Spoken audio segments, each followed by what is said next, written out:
సరస్వతీ కటాక్షం ఉన్న లక్ష్మీ కటాక్షము మీకు శోభస్కరం అవుతుంది. కాబట్టి కుడి చేతి పక్కన సరస్వతీదేవి ఉంటుంది, ఎడం చేతి పక్కన లక్ష్మీదేవి ఉంటుంది. వీళ్ళిద్దరూ ఎప్పుడు కామాక్షికి చామరం వేస్తూ ఉంటారు.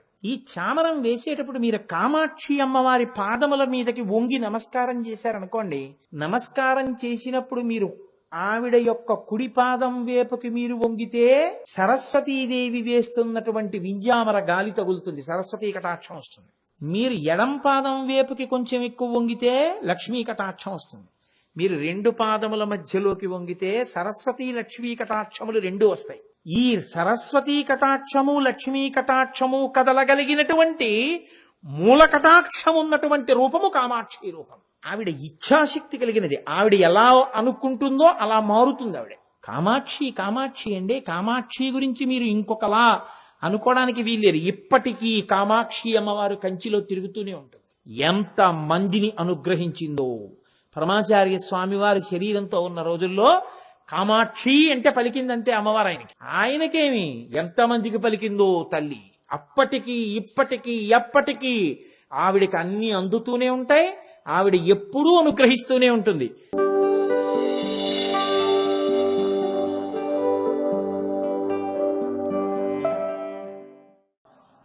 హరి ఓం. శివో మహేశ్వర శంభు పినాకీ శశిశేఖర.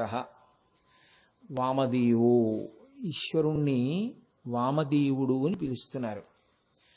వామదేవ అని నామం ఉండడానికి ఒక ప్రధానమైనటువంటి కారణాన్ని చెప్తారు పెద్దలు.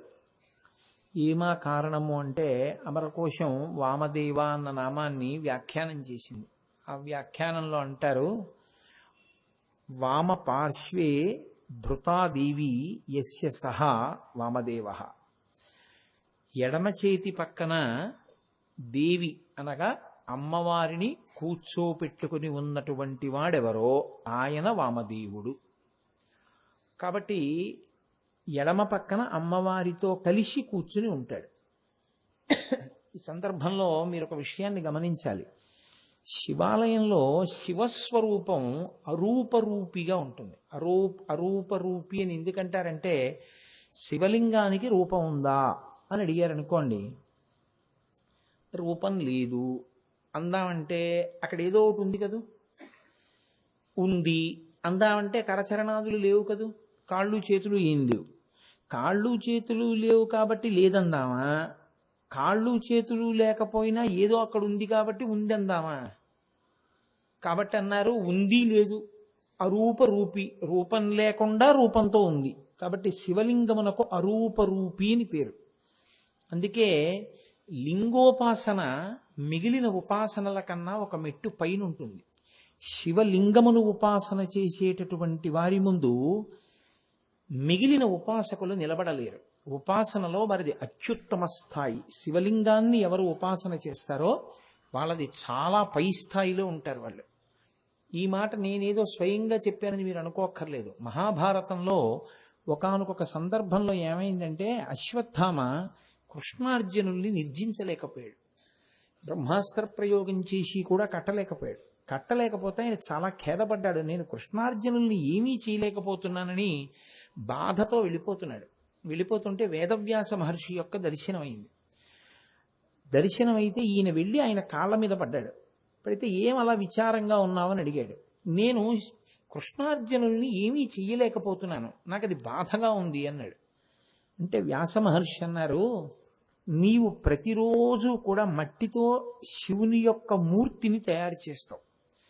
పృథివీమూర్తిని తయారు చేసి పరమశివుని యొక్క మూర్తిని దాన్ని అర్చన చేస్తావు. కరచరణాదులతో కూడిన శివుణ్ణి అర్చన చేస్తావు. కృష్ణార్జునులు లింగమర్చతియ ప్రభోహో, వాళ్ళు శివలింగమును అర్చన చేస్తారు. శివలింగమును ఆరాధన చేసేటటువంటి వాడి యొక్క ఉపాసన ముందు నీవు కరచరణాదులతో కూడినటువంటి శివుని యొక్క మూర్తిని ఉపాసన చేసే నీ యొక్క స్థాయి నిలబడదు. వాళ్ళ ఉపాసన పై స్థాయిలో ఉంటుంది. అందుకని వాళ్ళని నువ్వు చెనకలేవు, వాళ్ళ జోలికి నువ్వు వెళ్ళలేవు. వాళ్ళ జోలికి వెడితే నీకే ఇబ్బంది వస్తుంది. కాబట్టి ఉపాసనయందు నీవు కేవలం శివమూర్తిని ఆరాధన చేసిన వాడవు, వాళ్ళు లింగారాధన చేసిన వాళ్ళు. కాబట్టి ఉపాసనయందు లింగారాధన కాస్త పై స్థాయిలో ఉండేటటువంటి ఆరాధన. అందుకే లింగం అన్న మాటని వ్యాఖ్యానం చేస్తాయి పురాణాలు. లింగం అంటే లిం అంటే అన్నీ లయమైపోవడం, గా అంటే బయటికి రావడం. ఎందులోంచి వచ్చి ఎందులోకి వెళ్ళిపోతాయో దానికి లింగం అని పేరు. ఈ సమస్త ప్రపంచము దేంట్లోంచి బయటికి వస్తోందో మళ్ళీ దేంట్లోకి వెళ్ళిపోతోందో, వచ్చి వెళ్ళిపోవడానికి మధ్యలో కొంతసేపు ఉంటుంది అంతే కదండి. ఎవరైనా ఒకరు పుట్టారు, మళ్ళీ వెళ్ళిపోయారు, మధ్యలో కొంతకాలం ఉన్నారా? ఈ మొక్క పుట్టింది, కొంతకాలానికి వెళ్ళిపోయింది, మధ్యలో కొంతకాలం ఉందా? కాబట్టి ఉండడం కూడా దేని యందు ఉంది? లింగమునందే ఉంది. కాబట్టి ఉండి వచ్చి వెళ్ళిపోయేటటువంటిది దేనిలోకి జరుగుతోందో, దేని వలన జరుగుతోందో, దేని యందు జరుగుతోందో దానికి లింగం అని పేరు. కాబట్టి దాన్ని శివలింగమును ఆరాధన చేయడం చాలా పై స్థాయి. అందుకే పెద్దలు ఎప్పుడూ ఒక మాట చెప్తుంటారు, శివలింగారాధన అందరూ చేయడం సాధ్యం కాదు. కాబట్టి శివలింగమును ఆరాధన చేసేటటువంటి ప్రయత్నం తగిన గురువు దొరికి, తగిన ఉపాసనా బలం ఉండి, తగిన ఉపదేశం ఉంటే తప్ప చెయ్యవద్దు అని చెప్తారు. చెయ్యలేరు అని. కరచరణాదులతో కూడినటువంటి మూర్తిని ఉపాసన చేయవచ్చు, శివలింగమును అందరూ చెయ్యలేరు అని చెప్తారు. దానికి తగిన గురువు, ఉపాసన, ఉపదేశం అలాంటివి ఉంటేనే శివలింగాన్ని ఆరాధన చేస్తారు. శివాలయంలోకి వెళ్ళడానికి మాత్రం ఏం అభ్యంతరం ఉండదు. అది ప్రతిష్ఠ అయిపోయిన శివలింగం కాబట్టి దాంట్లోకి వెళ్ళడానికి, పూజ చేసుకోవడానికి, అభిషేకం చేయడానికి ఏమీ అభ్యంతరం ఏమి ఉండదు లోకంలో. కనుక ఇప్పుడు మీరు ఒక శివాలయంలోకి వెళ్ళి చూస్తే శివుడు ప్రకటంగా కనపడ్డేమో, కానీ అసుర సంధ్య వేళ దాటిపోతే శివాలయాల్లో కూడా ఒక నియమం ఉంటుంది. కవచము అంటారంటే శివుని యొక్క మూర్తిని శివలింగానికి తొడిగేస్తారు. సాధారణంగా అలా శివలింగానికి తొడిగేస్తే ఇంకా నంది శృంగములలోంచి దర్శనం చేయరు. శివలింగమున్నంతసేపే నంది శృంగములలోంచి దర్శనం. కవచం పెట్టేస్తే అంటే శివమూర్తిని తొడిగేస్తే ఓ వెండి మూర్తో, ఇత్తడి మూర్తో, బంగారు మూర్తో ఉంటుంది, దాన్ని తొడుగుతారు. తొడిగితే ఇంకా నంది శృంగములలోంచి చేయరు, మామూలుగా చేస్తారు. అది ప్రదోష వేళ దాటాక తొడుగుతుంటారు సాధారణంగా. అంతకన్నా ఇంకోలా తొడగకూడదని నేను అంటలేదు, కానీ సాధారణంగా అలా చేస్తూ ఉంటారు. ఇప్పుడు శివలింగమునందు శివుడు ప్రకటనముగా మీకేం కనపడడం. ఎందుకని అంటే లింగస్వరూపిగా ఉంటాడు ఆయన. ప్రకటంగా మీకు తెలిసేది ఎవరు? అమ్మవారు తెలుస్తూ ఉంటాడు. ఎందుకు తెలుస్తూ ఉంటుంది అంటే శివలింగం ఎటు చూస్తోందో మీకు ఎప్పుడూ తెలియదు. ఎందుకు అలా తెలియదు అన్నది నేను మీకు చెప్తాను ఆ తర్వాత విషయంలో. కానీ శివలింగానికి మీరు అభిషేకం చేసినటువంటి తీర్థం మాత్రం ఇంకొక దిక్కుకి వెళ్ళడానికి వీల్లేదు. పానవట్టం నుంచి శివలింగానికి అభిషేకం చేసినటువంటి తీర్థం మాత్రం ఎప్పుడూ ఉత్తర దిక్కుకే వెళ్ళాలి.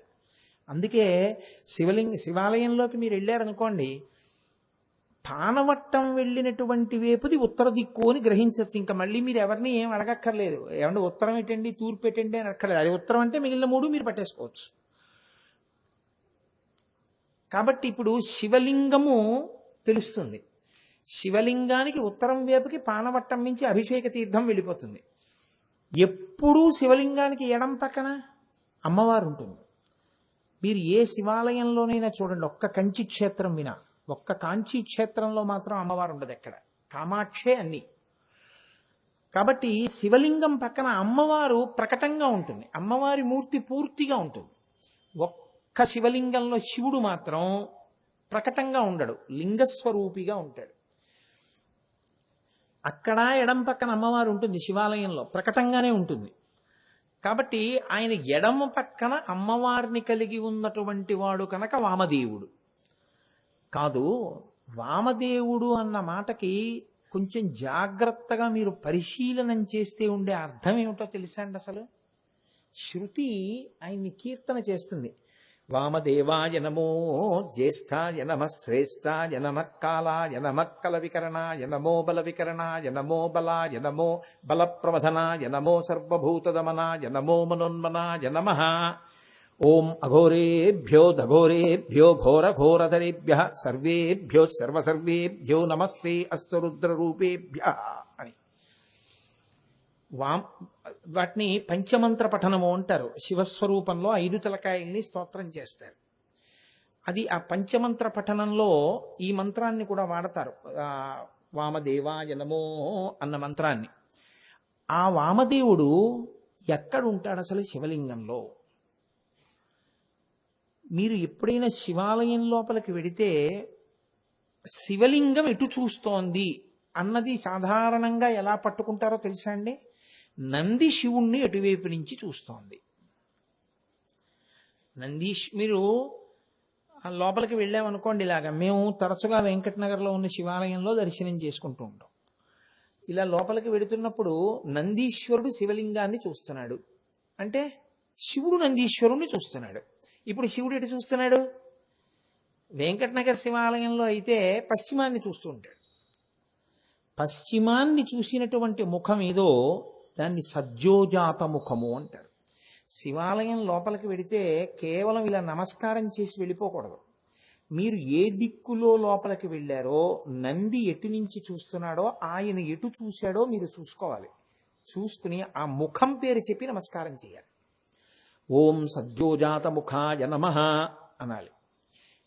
అంటే ఎప్పుడు పశ్చిమాభిముఖమైనటువంటి శివాలయం అయితే, శివాలయంలో అన్నిటిలోకి చాలా గొప్ప శివాలయం ఏది అంటే పశ్చిమాభిముఖంగా ఉన్న శివాలయమే.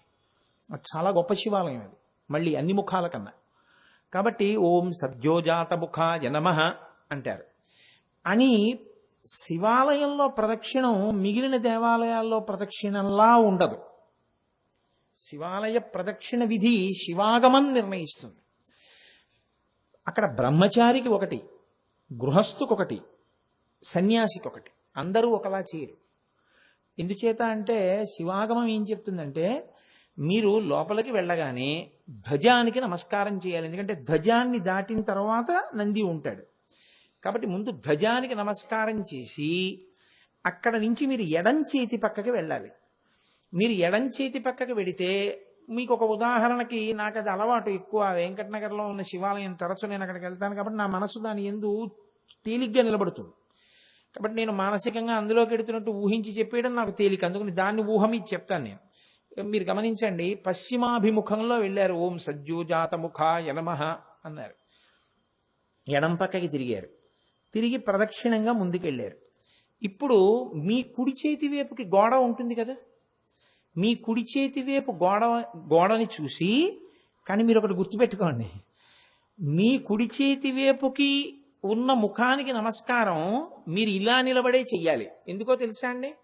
మీరు ఇలా తిరిగారనుకోండి, మీ నమస్కారం దక్షిణానికి వెడుతుంది కదా, దక్షిణానికి నమస్కారం చెయ్యం కదా. అందుకని అక్కడ పితృదేవతలు యమధర్మరాజు గారు ఉంటారు, ఒక దీపావళి అమావాస్య నాడేది. కాబట్టి ఇటు లేతే సంధ్యావందనంలో దిగ్దేవతా నమస్కారంలో, కాబట్టి ఇలాగే నిలబడి తూర్పు దిక్కుకి చూస్తూ ఓం వామదేవముఖాయ నమః అని ఇలా చూడాలంతే. మీరు పట్టుకుంటున్నారో లేదో నాకు అర్థం కావట్లేదు. నేను ఇంతకన్నా మరి చెప్పగలిగిన శక్తి నాకు లేదు. శివుడు ఎటు వచ్చాడు ఇప్పుడు మీకు? శివలింగంకి ఏ పార్శ్వంలోకి మీరు వెళ్ళారు? మీరు కొంచెం జాగ్రత్తగా గమనించండి.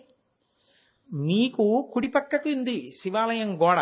ఎందుకంటే పశ్చిమాభిముఖ శివాలయంలో కదా వెళ్ళారు, ప్రదక్షిణంగా ఇలా వెళ్ళారు.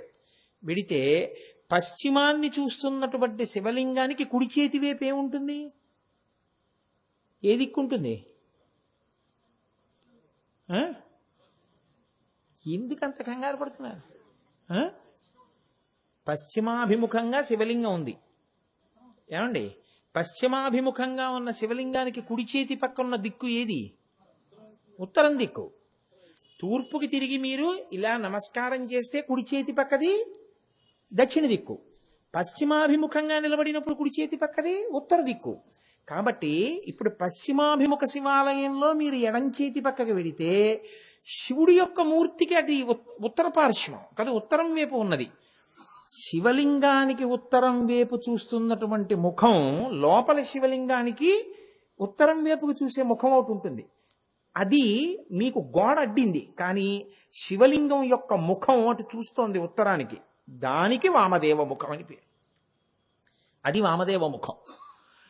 అయితే గమ్మత్తు ఏమిటో తెలుసా అండి, శివాలయంలో ఒకటే శివలింగం ఉంటే పానమట్టం దాటకూడదు, 2 శివలింగాలు ఉంటే సోమసూత్రం దాటచ్చు. అంటే ఆ అభిషేక తీర్థం వెళ్ళేటటువంటి కాలవ అంటే 2 శివలింగాలు ఉన్నాయనుకోండి ఒకే గుళ్ళో, అటు ఇటు కూడా అభిషేక తీర్థాలు ఎడితే మీరు ప్రదక్షిణ ఎలా చేస్తారు? అప్పుడు సోమసూత్రం దాటచ్చు. లేకపోతే శివాగమం ఏమందంటే సోమసూత్రం దాటకూడదండి. కాబట్టి మీరు సోమసూత్రం వరకు వెళ్ళి వామదేవ ముఖానికి నమస్కారం చేసి మీరు వెనక్కి తిరిగి వచ్చేయాలి. వెనక్కి తిరిగి వస్తే ఇప్పుడు ఏమైంది? సజ్జోజాత ముఖం దగ్గరికి మళ్ళీ వచ్చారా లేదా? మళ్ళీ ఓం సజ్జోజాత ముఖాయ నమః అనాలి. అని ఏం చేయాలి? అప్పుడు మళ్ళీ మీరు ఇలా ఎడం పక్కకి వెళ్ళారు, ఇప్పుడు మళ్ళీ ఇలా కుడి పక్కకి వెళ్ళండి. ఇప్పుడు కుడి పక్కకి వెడితే పరమేశ్వరుడు యొక్క ఎడం చేతి వైపు ఏ దిక్కుంది? అటు ఉత్తరం ఉంది కాబట్టి ఇటు దక్షిణం ఉంటుంది. దక్షిణం వైపు ఆయన చూసే ముఖాన్ని అఘోర ముఖం అంటారు. అప్పుడు మళ్ళీ ఇలా గోడ వైపుకి తిరగకూడదు. మీరు తూర్పు దిశగా కదా ఇటు వెళ్ళినా వెళ్ళేది. అలాగే నిలబడి ఇలా చూసి ఓం అఘోరముఖాయ నమః అనాలి. అని మళ్ళీ ఇలా వెళ్ళి వెనక్కి తిరుగుతారు. ఇప్పుడు మీరు పశ్చిమ దిక్కుకి తిరుగుతారు కదా. తూర్పుకి పృష్ఠభాగం పెట్టి పశ్చిమాన్ని చూస్తారు గుడి వెనక్కి వెళ్ళిన తర్వాత. గుడి వెనక భాగాన్ని ముట్టుకోకూడదు. ముట్టుకోకుండా కేవలం ఒక్కసారి అలా ఆ భాగాన్ని చూడాలి. మీరు పశ్చిమాన్ని చూస్తున్నారు కాబట్టి పశ్చిమాన్ని తిన్నగా చూసి నమస్కారం చేయొచ్చు. నమస్కారం చేసి అటు శివుడు ఒక ముఖంతో చూస్తుంటాడు. ఇప్పుడు మీకు ఏ ముఖంతో చూస్తున్నవాడు కనబడతాడు? మీరు పశ్చిమాన్ని చూస్తే ఆయన చూస్తున్నది తూర్పు. తూర్పు ముఖం దగ్గరికి వెళ్ళినప్పుడు ఓం తత్పురుషముఖాయ నమః అనాలి. ఇప్పుడు ఎన్ని ముఖాలయ్యాయి? వామదేవము, సజ్జోజాతము, అఘోరము, తత్పురుషము 4 అయిపోయాయి. ఇప్పుడు ఏం చేయాలంటే కొంచెం మీరు అలా ఆ పక్కకెడితే ఈశాన్యం వైపుకి ఎడతారు. అక్కడ చండీశ్వరుడు ఉంటాడు.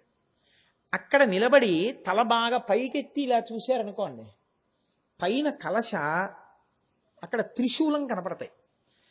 అక్కడ ఒక ముఖం ఉంటుంది, 5వ ముఖం శివుడిది. దాన్ని సజ్జోజాత అఘోర తత్పురుష వామదేవ ఈశాన ముఖం అంటారు. 5వ ముఖం. అది మోక్షం ఇస్తుంది. మోక్షం ఇచ్చే ముఖం అది. ఆ తల పైకెత్తి చూసి అంటే పశ్చిమ దిక్కుకే తిరిగి ఓం ఈశానాయ దేవాయ నమః అన్నారు. అన్న తర్వాత ఏం చేయాలి? మళ్ళీ ఇలా వెళ్ళిపోయారనుకోండి, సోమసూత్రం దాటేస్తారు. మళ్ళీ వెనక్కి వచ్చేయాలి. మళ్ళీ వెనక్కి వస్తే ఇప్పుడు మళ్ళీ మీ కుడి చేతి పక్కకి తిరిగేటప్పటికి మళ్ళీ మీ కుడి చేతి పక్కకి ఎవరు వస్తారో అఘోర ముఖం వస్తుంది. ఇలా దాటి మళ్ళీ నందీశ్వరుడి దగ్గరికి వచ్చేటప్పటికి మళ్ళీ సజ్జోజాత ముఖం మళ్ళీ కనపడుతుంది. అప్పుడు మళ్ళీ ఓం సజ్జోజాత ముఖాయ నమః అంటే 3 మాటలు సజ్జోజాత ముఖానికి నమస్కారం చేశారు మీరు. చేసి లోపలికి వెడతారు. వెళ్ళేటప్పుడు ఎలా వెళ్ళాలి? మీరు తిన్నగా శివాలయంలోకి వెళ్ళి దర్శనం చేయడాన్ని శాస్త్రం అంగీకరించదు. మన ప్రారబ్ధ కర్మ అంతా ఎక్కడుంటుందంటే ఆ నందికి శివలింగానికి మధ్యలో నుంచి దర్శనాలు చేస్తారు. నందీశ్వరుడికి పృష్ఠభాగం పెట్టి శివలింగానికి నందికి మధ్యలో నిలబడి నమస్కారం చేస్తారు. అలా చేయకూడదు. నందీశ్వరుడి మీద చూపుడు వేలు బొట్టన వేలు ఎడమ చేతివి పెట్టి ఎక్కువసేపు పట్టుకోకూడదు. తోక ఇలా ఉండి తోకకి పక్కకి ఆయన వృషణములు వేలాడుతూ ఉంటాయి. అవి పట్టుకోవాలి ఒకసారి కుడి చేత్తో. అవి పట్టుకుంటే ఆయన ఊపిరి ఆగుతుంది ఒక్కసారిలాగా.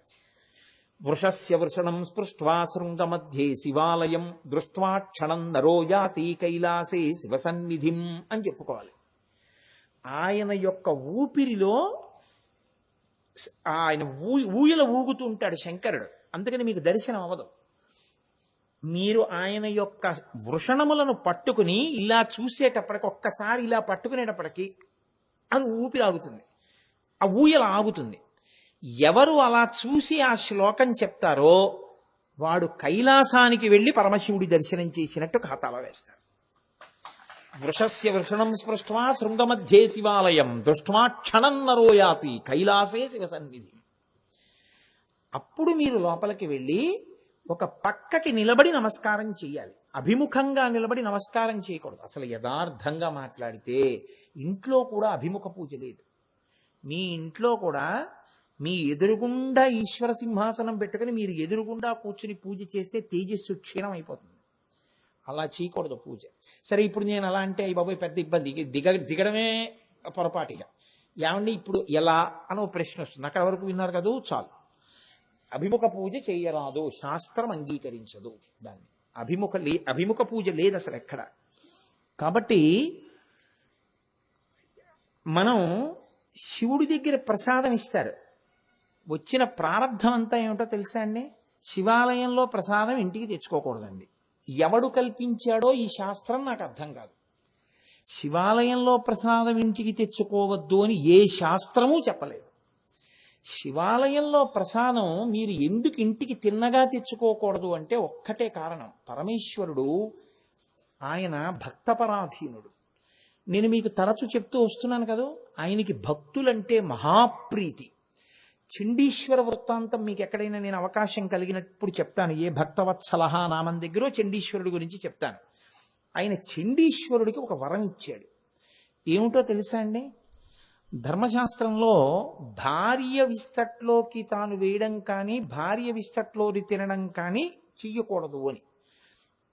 కానీ ఎప్పుడైనా పత్ని భాగము అని భర్త కొంత తీసి భార్య విస్తట్లో పెట్టచ్చు, లేదా భార్య విస్తట్లోది ఎప్పుడో ఒక్కసారి తీసుకుని తినచ్చు తప్ప ఉచ్ఛిష్టాన్ని తినరు. అందున దీక్షలు అలాంటి వాటిలో ఉంటే అలా తీసుకోరు. దీక్షయందు అత్యంత ప్రధానమైన నియమములలో అదొకటి. కాబట్టి ఇప్పుడు పరమశివుడి యొక్క ఉచ్ఛిష్టాన్ని అంటే ఆయన తిన్న విస్తట్లో తినే అధికారం ఎవరికి ఉంటుందంటే సహజంగా భార్యకే ఉంటుంది. అది ఇప్పుడు లేదు. మీరు పూర్వం ఒక తరం ముందు వరకు మీరు చూసి ఉంటారు. భర్త గారు తిన్న కంచంలో భార్య వడ్డించుకు తినేసేస్తుండేది పూర్వం. అంటే భర్తనే పరదైవంగా కొలిచేవారు. కాబట్టి భర్త ఉచ్ఛిష్ట పాత్ర అంటే ఈశ్వరోచ్ఛిష్ట పాత్ర కింద వాళ్ళు తీసుకుని తినేసేవారు అంతే. అందులో అలా ఇప్పుడు మేము తినద్దా అన్న జోలిలో నన్ను ప్రశ్నలు వేయకండి. అది ఎవరి స్థాయి మీద వాళ్ళకి ఆధారపడి ఉంటుంది అంతే. కాబట్టి అది ఈశ్వరోచ్ఛిష్ట పాత్ర కింద భావిస్తారు. కాబట్టి సాధారణంగా దాని మీద అధికారం ఎవరిది? భార్యది.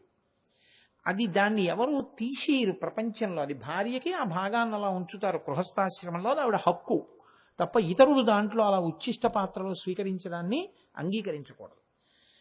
అథవా అప్పుడప్పుడు బిడ్డలేమో అంత ప్రీతి అంత భక్తి కలిగిన వాళ్ళైతే ఏమో నేను కాదన్ను. కానీ అది చెప్పడం కూడా కొంచెం కష్టం అవుతుంది. ఎందుకంటే ఒక వయసు వచ్చిన తర్వాత మరి ఉపనయనం అయిపోయిన తర్వాత వాడు నివేదన చెయ్యాలి కదా, అలా చేయడం మంచిదా అంటే బిడ్డల దగ్గరికి వచ్చేటప్పటికి కొంచెం తేడా వస్తుంది. కానీ భార్య మాత్రం తింటుంది. శంకరుడి విషయంలో తేడా ఏమిటో తెలుసా అండి?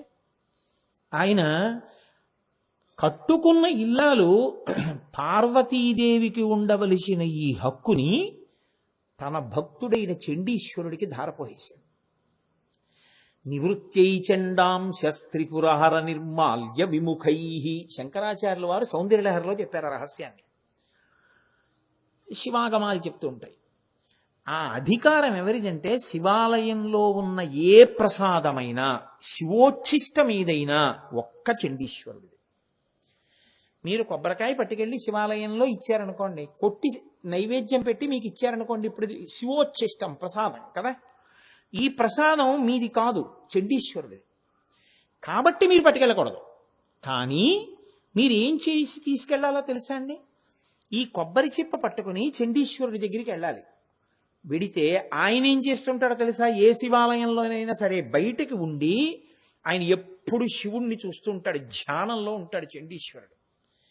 ఆయన దగ్గరికి వెళ్ళి ఓ తప్పట్లు కొడతారు. ఎందుకు కొట్టారు అని అడిగారు అనుకోండి, ఆయనకి చెవుడండి అంటారు. ఆయనకి చెవుడు కాదు ఇంకోటి కాదు, ఆయన ధ్యానమగ్నుడై ఉంటాడు, చాలా తీవ్ర ధ్యానంలో ఉంటాడు. మీరు వెళ్ళి తప్పట్లు కొట్టడం ఇలాంటి పనులు చేశారనుకోండి, ఆయన ఆగ్రహోదగ్రుడవుతాడు ధ్యానంలోంచి బయటికి వచ్చి. అందుకని ఆయన ఇబ్బంది పెట్టకుండా ఏం చేయాలంటే ఇలా అనాలి, చిటికిల చండీశ్వరుడు అంటారు. అందుకే చిటికి వెయ్యాలి. వేస్తే ఆయన కళ్ళు విప్పుతాడు. ఏం ఎందుకు పిలిచావు? వెంటనే మీ కొబ్బరి చిప్పాయిని చూపించాలి.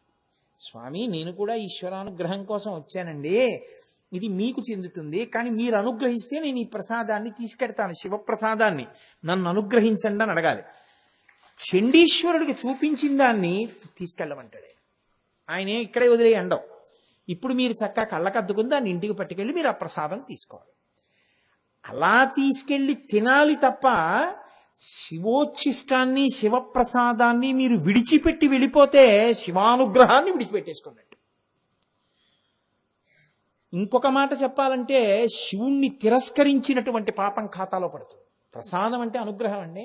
సత్యనారాయణ స్వామి వారి వ్రతకథలో ప్రసాదం తీసుకోకపోతే పడవ మిగిలిపోయిందంటే ఈశ్వరుడు శాడిస్టే కాదు. నాకు ఈశ్వరానుగ్రహం అక్కర్లేదు అని వదిలేశారనుకోండి, పడవ మునిగిపోయింది. ప్రసాదం తింది, ఈశ్వరానుగ్రహం కలిగింది, మళ్ళీ పడవ పైకి వచ్చింది.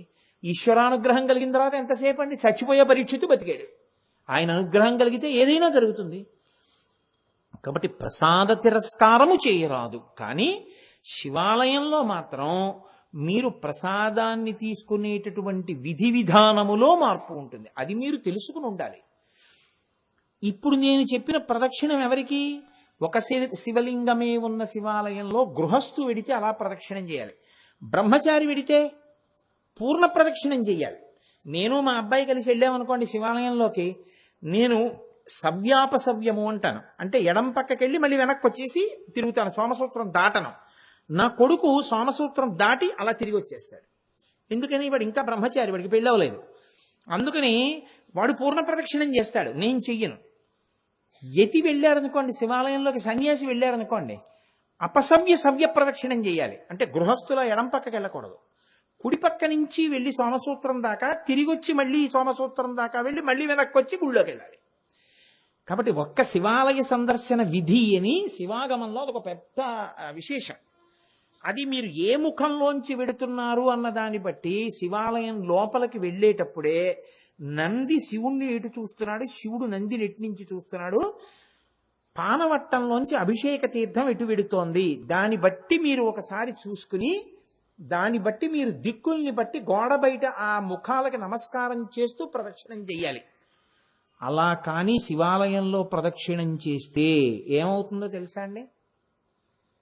నేను సొంతంగా చెప్తున్నాను అనుకుంటున్నారేమో, ఇవన్నీ నా సొంతమేం కాదు మహాప్రభో.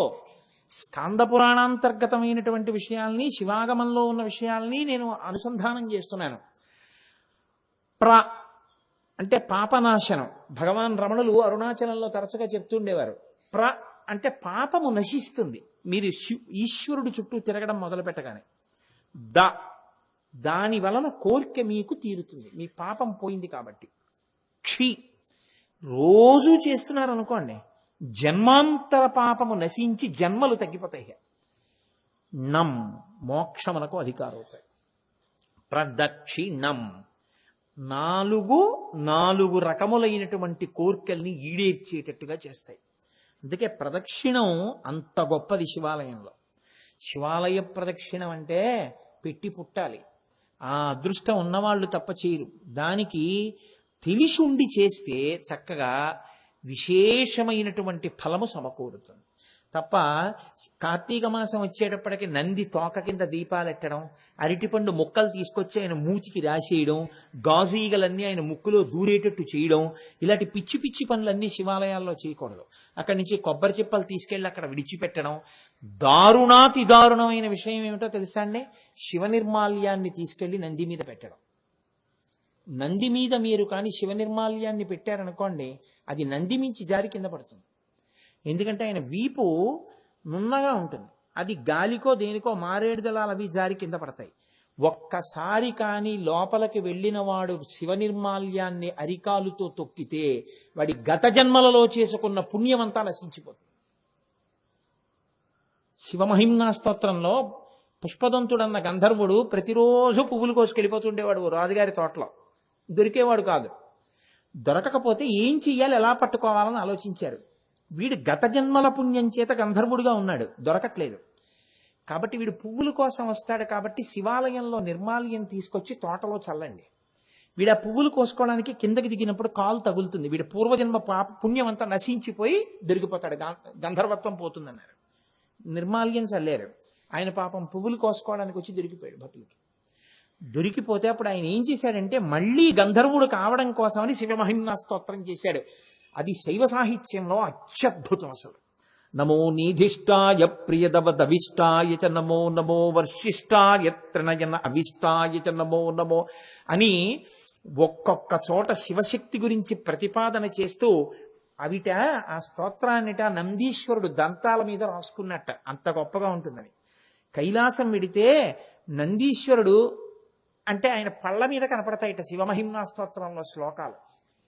అంటే ఎంత గొప్ప శ్లోకాలో మీరు ఆలోచించండి శివమహిమ్నా స్తోత్రం. అటువంటి స్తోత్రం చేశాడు ఆయన. చేసేటప్పటికి ఆయనకి ఉన్నటువంటి దోషం తొలగిపోయి మళ్ళీ ఆయన పుణ్యాన్ని పొంది గంధర్వుడై వెళ్ళిపోయాడు. కాబట్టి నంది మీద పడేయచ్చా తీసుకెళ్ళి? పడేయకూడదు. చిత్రం ఏమిటంటే ఎందుకు చేస్తున్నామో ఏది చేస్తున్నామో తెలియకుండా చేయడం ఒక్కొక్కసారి పాపం సంక్రమించకపోతుందేమోనన్న అభయం ఇవ్వడం కూడా కష్టమే. ఓ కార్తీక సోమవారం శివాలయంలోకో విష్ణువాలయంలోకో వెళ్ళడం మంచిదే, కానీ ఆలయంలో ఎలా ప్రవర్తించాలో తెలిసి ఉండాలి. తెలియకపోతే ఏమవుతుంది, ప్రతి వాళ్ళు తీసుకెళ్లి నంది మీద అదే పనిగా పెట్టారనుకోండి, వెళ్లే వాళ్ళందరూ తొక్కుతూ పెడతారు లోపలికి. అది చూసినందుకు పావువంతు ఫలితం పడుతుంది చూసిన వాడికి. శాస్త్రం తెలిసిన వాడు చూశారనుకోండి, వాడికి ఒక పావువంతు ఫలితం. కాబట్టి వెళ్ళడానికి భయం వేసే రోజులు వస్తాయి. ఎక్కడ పెట్టాలి మీరు తీసుకెళ్ళి? చండీశ్వరుడి దగ్గర విడిచిపెట్టాలి. ఎందుకంటే చండీశ్వరుడి గుడికి మెట్లు ఉంటాయి. మెట్లు ఎక్కి చూస్తాం, ఆయన చిన్న గుహ లాంటి దాంట్లో కూర్చుని ఉంటాడు. ఆ లోపలికి ఎవరు వెళ్ళరు, ఇంకా తొక్కరు. మర్నాడు ఉదయం ఆ నిర్మాల్యాన్ని తీసేస్తారు. కాబట్టి శివ నిర్మాల్యం చండీశ్వరుడి దగ్గరికే వెళ్ళాలి. అది ఏం చేస్తున్నారంటే ఇవాళ నందీశ్వరుడి మీద పెట్టించేస్తున్నారు. నేను అథవా విమర్శించానని కాదు, గుళ్ళల్లో కూడా అలా చెప్తున్నారు, నంది మీద పెట్టేయండి అంటున్నారు. నంది మీద పెట్టేస్తున్నారు, పెట్టేస్తే కింద పడుతోంది, తొక్కేస్తున్నారు అందరు. అది ఎంత దోషం అయి కూర్చుంటుంది చూడండి. కాబట్టి సరే, ఎక్కడ మొదలెట్టానో ఎటు పోయానో. శివాలయంలో వామదేవమూర్తి మీకు ఎక్కడ కనబడ్డారు ఇంతకీ? ఉత్తరముఖం వామదేవమూర్తి. ఉత్తరాన్ని చూస్తున్నటువంటి ముఖమేదో అది వామదేవమూర్తి. ఇప్పుడు మళ్ళీ ఈ మూర్తులకి ఒక్కొక్క ముఖం ఒక్కొక్క పని చేస్తూ ఉంటుంది. ఇప్పుడు నేను మిగిలిన ముఖాలు అవి పంచభూతాల్లో దేని మీద అధికారం కలిగి ఉంటాయి, ఎలా కలిగి ఉంటాయి, శివలింగానికి అలా ఎలా ఉంటుంది, దానికి ఎటు కూర్చుని ఎలా అభిషేకాలు చేస్తారు, ఇదంతా కాసేపు పక్కన పెట్టండి. ఒక్క ఉత్తరాభిముఖాన్ని మీరు ఆలోచించండి చాలు. ఎందుకంటే వామదేవాయ నమః అది కదా నామం. ఇప్పుడు ఉత్తరాభిముఖంగా చూసేటటువంటి ముఖం ఏదుందో ఆ ముఖము వామదేవమూర్తి అంటారు. ఇది జలముల మీద అధిష్టానమై ఉంటుంది. నీటి మీద అధికారం దానికి ఉంటుంది. నీటి మీద అధికారం కలిగి ఉన్న కారణం చేత విష్ణువే వామదేవమూర్తిగా ఉంటాడు. స్థితికారుడై ఉంటాడు. స్థితికారుడు అంటే ఏమిటో తెలుసా అంటే రక్షకత్వ బాధ్యతని చేపడతాడు.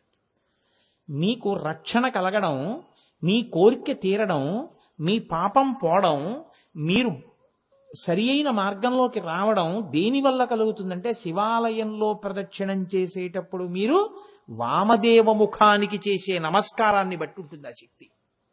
అంత గొప్పది వామదేవ ముఖం. ఇప్పుడు ఆ వామదేవ ముఖానికి ఉన్న ప్రత్యేకత ఏమిటంటే అది ప్రకటంగా పక్కన భార్యతో ఉంటుంది. ఆ వామదేవ ముఖం భార్యతో కలిసి ఉంటుంది. కలిసి ఉండడం కూడా ఎలా ఉంటాడో తెలుసా అంటే మంగళాయతనం దేవం యువానమతి మంగళం ధ్యాయేత్ కల్పతరోర్మూలే సుఖాసీనం సహోమయా. ఆయన మంగళాయతనం దేవం యువానమతి మంగళం, మంగళములకెల్లా మంగళప్రదమై అంత అందగాడై అంత శోభతో వెలిగిపోతూ కల్పవృక్షపు నీడలో పక్కన భార్యని పెట్టుకుని ఎడంచేతి వైపు కూర్చుని ఉంటాడు. మీరు ఆ మూర్తిని బాగా అసలు ఎలా చెప్పారో అలా చూడాలి అంటే నేపాల్ పశుపతినాథ్ దేవాలయంలో శివలింగ దర్శనానికి రాజద్వారంలోంచి లోపలికి వెళ్ళగానే మీరు లోపలికి వెళ్ళి తల తిప్పి వెనక్కి చూసి రాజద్వారం మీద చూస్తే కనపడతాడు కల్పవృక్షం కింద కూర్చున్నటువంటి మంగళాయుతమూర్తి అయినటువంటి వామదేవమూర్తి. బాగా ఆగమం ప్రకారం ఉన్నటువంటి మూర్తి ఖాట్మండూలో ఉంది. కాబట్టి అటువంటి వామదేవమూర్తి యొక్క దర్శనం అత్యద్భుతమైనటువంటి శక్తిని కృప చేస్తుంది. అదే కోర్కెలను తీరుస్తుంది. అదే నీ రక్షకత్వాన్ని స్వీకరిస్తుంది. తెలిసో తెలియకో శివాలయంలో ప్రదక్షిణం చేశాడు అనుకోండి, అది కాపాడేస్తుంది అంతే. అది ఆ శక్తిని ఇచ్చేస్తుంది. ఇంకా అందులో మీకేమీ అనుమానం అక్కర్లేదు. పేర్లు ఎందుకు చెప్పాలి? ఈ మధ్య కాలంలోనే మనకి చాలా మందికి పరిచయం ఉన్న వ్యక్తి తెల్లవారు లేస్తే అయ్యప్ప స్వామి దేవాలయంలో జరిగేటటువంటి కార్యక్రమాలన్నింటికీ కూడా బ్రహ్మస్థానంలో కూర్చునేటటువంటి సుబ్రహ్మణ్య శర్మ గారు ఈ మధ్య ఒక 6 నెలల క్రితం ఆయన శరీరం పడిపోవలసినటువంటి స్థితి వచ్చింది. అంత పెద్ద ప్రమాదం జరిగింది. అదృష్టవశాత్తు ఏమైందంటే ఆయన కారు ఎక్కి వెళ్ళిపోయే ముందు ఓ ఊరు వెడుతూ శివాలయం తలుపులు తీశారు కదా అని లోపలికి వెళ్ళి ప్రదక్షిణం చేసి ఎక్కారు విభూతి పెట్టుకుని. అదే బతికించేసింది. ఆయనే వచ్చి చెప్పారు నాకు, కోటేశ్వరారు ఆ ప్రదక్షిణానికే బతికేశారండి, ఆ రోజు ప్రదక్షిణం చేయకుండా పెడితే చచ్చిపోతురండి అని చెప్పారు. ఆ శక్తి అటువంటిది శివాలయంది. అది అటువంటి రక్షణ బాధ్యత స్వీకరిస్తుంది. మీరు ఆ ప్రదక్షిణం అలా చేసి నమస్కారం చేస్తే చాలు. అంత గొప్పదైన వామదేవమూర్తి ఏదుందో ఆ వామదేవమూర్తి మంగళప్రదమై భార్యని ఎడంచేతి పక్కన పెట్టుకుని పరమ సంతోషంతో భక్తులను అనుగ్రహిస్తూ ఉంటాడు. ఆయన స్థితికారుడై ఉంటాడు. అందుకే విష్ణుతత్వమే వామదేవమూర్తిగా ఉంటుంది అంటారు. స్థితికార లక్షణం, రక్షకత్వం వామదేవమూర్తిగా ఆయన నిర్వహిస్తూ ఉంటాడు అక్కడ. అయితే మీరు నన్ను ఒక మాట అడగచ్చు ఇక్కడ, ఏమండి ఎడమ చేతి పక్కన అమ్మవారిని కూర్చోబెట్టుకున్నాడు అని మీరు అంటున్నారు కదా, అలా ఎందుకు కూర్చోబెట్టుకోవడం? అసలు ఆ ఎడం చేతి పక్కన కూర్చోబెట్టుకోవడం అన్న లక్షణం ఎందుకు వచ్చింది? ఈ రహస్యాన్ని మూకశంకరులు మూక పంచశతి ఆర్యాశతకంలో చెప్పారు. ఎలా చెప్పారో తెలుసా అండి? తన సొంత ప్రజ్ఞతో కాదు, కామాక్షి అనుగ్రహించింది ఆయన్ని. మొన్న శారదా నవరాత్రుల్లో మీరు విన్నారుగా, ఆయన పుట్టుక చేత మూగవారు, ఆయన వెళ్ళిపోతున్నారు. అలాగా ఆయన కూర్చుని ఉన్నారు. కామాక్షి అమ్మవారు లోపలికి వెళ్ళిపోతుంది. వెళ్ళిపోతున్నప్పుడు అమ్మవారిని ఉపాసన చేస్తున్నటువంటి ఒక వ్యక్తి అక్కడ ఉన్నాడు. ఆయన్ని అనుగ్రహిద్దామని అమ్మవారు తన తాంబూల చర్వణం చేస్తున్న నోట్లోంచి తాంబూలపు పిడచ తీసి ఆ వ్యక్తిని నోరు తెరువు పెడతానంది. ఆయన ఇలా తలెత్తి చూసి, చీ ఆడది, ఈవిడెంగిల్ నేను తిండమా అని ఇలా అన్నాడు. ఆవిడ నవ్వు నవ్వి, మూగివారు పక్కన ఈయన కూర్చుని ఉన్నారు, ఈయన వంక చూసింది. ఆయన ఎంతో భక్తిగా నమస్కారం చేసి నోరు తెరిచారు. ఆయన నోట్లో తాంబూలపు పిడచ పెట్టింది ఆవిడ. అంతే. అమ్మవారి అనుగ్రహం అండి అది. అమ్మవారి తాంబూలపు పిడచ శంకరాచార్యుల వారు సౌందర్యలహరిలో అడుగుతారు, కదాకాలే మాత కదజకలితాలక్తక రసం పిబేయం విద్యార్థి తవ చరణ నిర్నేజన జలం ప్రకృత్యా మూకానామపిచ కవిత కారణతయా అని అమ్మవారి కాళ్ళు కడిగినటువంటి నీళ్లు ఎవరు తాగుతారో అటువంటి వాళ్ళకి సరస్వతి కటాక్షం వస్తుంది. ఆవిడ లత్తుక కలిసినటువంటి నీళ్లు తాగితే. తల్లి పాదోదకం అంటే అటువంటిది. ఆవిడ తాంబూలపు పిడచై తింటే అసలు శంకరాచార్యుల వారి సౌందర్యలహరిలో నేను దాని ఫలితాన్ని చెప్పలేను అని విడిచిపెట్టిన శ్లోకం తాంబూలమే. రణేజిత్వా దైత్యానపహృత శిరస్త్రై కవచిభి నివృత్తై చండాంశస్త్రిపురహర నిర్మాల్య విముఖై విశాఖేంద్రో పేంద్రో శశి విశిద కర్పూర శకలాహ విలీయంతే మాతస్తవ వదన తాంబూల కబళాహ. ఆ తాంబూల కబళం తిన్నందుకు శ్రీ మహావిష్ణువు, కుమారస్వామి, ఇంద్రుడు ఎంత శక్తి పొందారో నేను చెప్పలేను వదిలేశారు శ్లోకంలో. అమ్మవారి తాంబూలపు పిడచ అంత గొప్పది. అది ఆ పక్కనున్న మూగి ఆయన నోట్లో పెట్టింది ఆవిడ. ఆయన నోట్లో పెట్టగానే ఆయన నవిలేడు. నవలడం ఏమిటంతే, మూగివారి నోటి వెంట కవిత్వం పెళ్ళుబుకింది. అమ్మవారి పాదములను చూసి 100 శ్లోకములు చెప్పారు ఆయన. ఆవిడ యొక్క మందస్మితం, చిరునవ్వు చూసి 100 శ్లోకాలు. ఆవిడ యొక్క కటాక్షం, కంటి కొస చూపు చూసి 100 శ్లోకాలు చెప్పారు. కటాక్ష శతకం. అమ్మవారిని పొగుడుతూ ఆర్యాదేవి, ఆర్యామహాదేవి అని పిలుస్తూ 100 శ్లోకాలు ఆర్యాశతకం. అమ్మవారిని స్తోత్రం చేస్తూ పొగుడుతూ 100 శ్లోకాలు స్తుతి శతకం. 500 శ్లోకములు అనర్గళంగా చెప్పారు. అంటే అమ్మవారే ఆయనలో ప్రవేశించి చెప్పించింది. ఇప్పటికీ మూక పంచశతి చెప్పాలి అంటే అమ్మవారి అనుగ్రహం ఉండాలంటారు పెద్దలు. కాబట్టి ఆ మూక పంచశతి ఆవిడే చెప్పించింది. అందుకని ఆవిడ చెప్పిన విషయం ఏది, కొత్తగా ఆయన చెప్పింది ఏం కాదు, అది కవిత్వం కాదు. పిల్లుబుకింది గంగల ఆయన నోటి వెంట. 500 శ్లోకాలు చెప్పి ఆయన ఆపారు. ఆపితే అమ్మవారంది, నీకేం కావాలండి? ఆయన అన్నారు, నాకు వాక్కు తీసేసేయండి. అదేమంది అమ్మవారు, నాకు పుట్టుకతో నోరు లేదు, నువ్వు వాక్కునిచ్చావు, నువ్విచ్చిన వాక్కుతో నీ మీద 500 శ్లోకాలు చెప్పాను, నువ్వు మళ్ళీ నాకు వాక్కునిస్తే ఏ పనికి మాలిన మాట మాట్లాడవలసి వస్తుందో, ఇక నాకు వద్దమ్మా వాక్కు అన్నారు. ఆవిడ మళ్ళీ వాక్కు తీసేసింది. ఆయన కంచికామకోటి పీఠానికి పీఠాధిపత్యం వహించారు. అటువంటి మూకశంకరుల నోటి వెంట వచ్చిన శ్లోకం, దాని ప్రామాణ్యాన్ని మీరు ప్రశ్నించడం సాధ్యమయ్యే విషయం కాదు. ఆయన ఒక మాట చెప్పారు, వదనారవింద వక్షో వామాంక తటీ వశం వదీభూత పురుష త్రితయే త్రేధా పురంధ్రి రూపా త్వమేవ కామాక్షి. ఆర్యాశతకం. అమ్మవారిని ఆర్యాశతకంలో స్తోత్రం చేస్తూ ఆయన అన్నారు, అమ్మా వదనారవింద వక్షో వామాంక తటీ వశం వదీభూత పురుష త్రితయే త్రేధా పురంధ్రి రూపా త్వమేవ కామాక్షి. కామాక్షి అంటే ఓ అమ్మ ఆదిపరాశక్తి. కామాక్షి అంటే క అంటే బ్రహ్మశక్తి సరస్వతి, మ అంటే విష్ణుశక్తి లక్ష్మి. రెండు కన్నుల యందు ఇద్దరు ఉంటారు కామాక్షికి. కాదు కాదు, కామాక్షి అమ్మవారికి ఎడం చేతి పక్కన లక్ష్మీదేవి ఉంటుంది, కుడి చేతి పక్కన సరస్వతీదేవి ఉంటుంది. కుడి చేతి పక్కన ఉన్నటువంటి వారి కన్నా ఎడం చేతి పక్కన ఉన్నవారు కొంచెం తక్కువ. సరస్వతి కన్నా లక్ష్మి తక్కువ అని నిరూపిస్తారు. ఎందుకో తెలుసా అండి? సరస్వతీ కటాక్షం లేని లక్ష్మీ కటాక్షం భయహేతు. చాలా డబ్బుంది, 5 అంకెలు కూడడం రాదు, ఎంత భయమో ఎవడేం చేసేస్తాడో ఏ మోసం చేస్తాడో అని. సరస్వతీ కటాక్షం ఉంది, వాడు నిత్యతృప్తుడు, వాడికి ఉన్న లక్ష్మి మీరు లెక్క పెట్టలేరు. అంటే ఆవిడ కన్నా ఈవిడ తక్కువని కాదక్కడ. సరస్వతీ కటాక్షము లేని లక్ష్మీ కటాక్షము భయహేతువైపోతుంది. సరస్వతీ కటాక్షమున్న లక్ష్మీ కటాక్షము మీకు శోభస్కరం అవుతుంది. కాబట్టి కుడి చేతి పక్కన సరస్వతీదేవి ఉంటుంది, ఎడం చేతి పక్కన లక్ష్మీదేవి ఉంటుంది.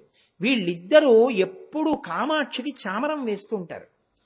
ఈ చామరం వేసేటప్పుడు మీరు కామాక్షి అమ్మవారి పాదముల మీదకి వంగి నమస్కారం చేశారనుకోండి, నమస్కారం చేసినప్పుడు మీరు ఆవిడ యొక్క కుడి పాదం వేపుకి మీరు వంగితే సరస్వతీదేవి వేస్తున్నటువంటి వింజామర గాలి తగులుతుంది, సరస్వతీ కటాక్షం వస్తుంది.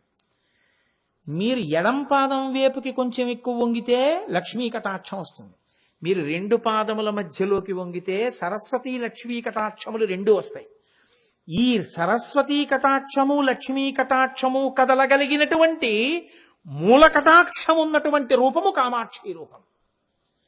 ఆవిడ ఇచ్ఛాశక్తి కలిగినది. ఆవిడ ఎలా అనుకుంటుందో అలా మారుతుంది ఆవిడ. కామాక్షి కామాక్షి అండి. కామాక్షి గురించి మీరు ఇంకొకలా అనుకోవడానికి వీల్లేదు. ఇప్పటికీ కామాక్షి అమ్మవారు కంచిలో తిరుగుతూనే ఉంటుంది. ఎంత మందిని అనుగ్రహించిందో. పరమాచార్య స్వామివారి శరీరంతో ఉన్న రోజుల్లో కామాక్షి అంటే పలికిందంతే అమ్మవారు ఆయనకి.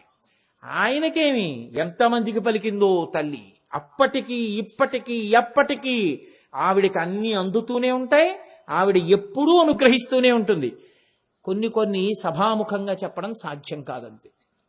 కాబట్టి ఆ తల్లి అంత అనుగ్రహ స్వరూపిణి. ఆ తల్లి మూలశక్తి, ఆదిపరాశక్తి.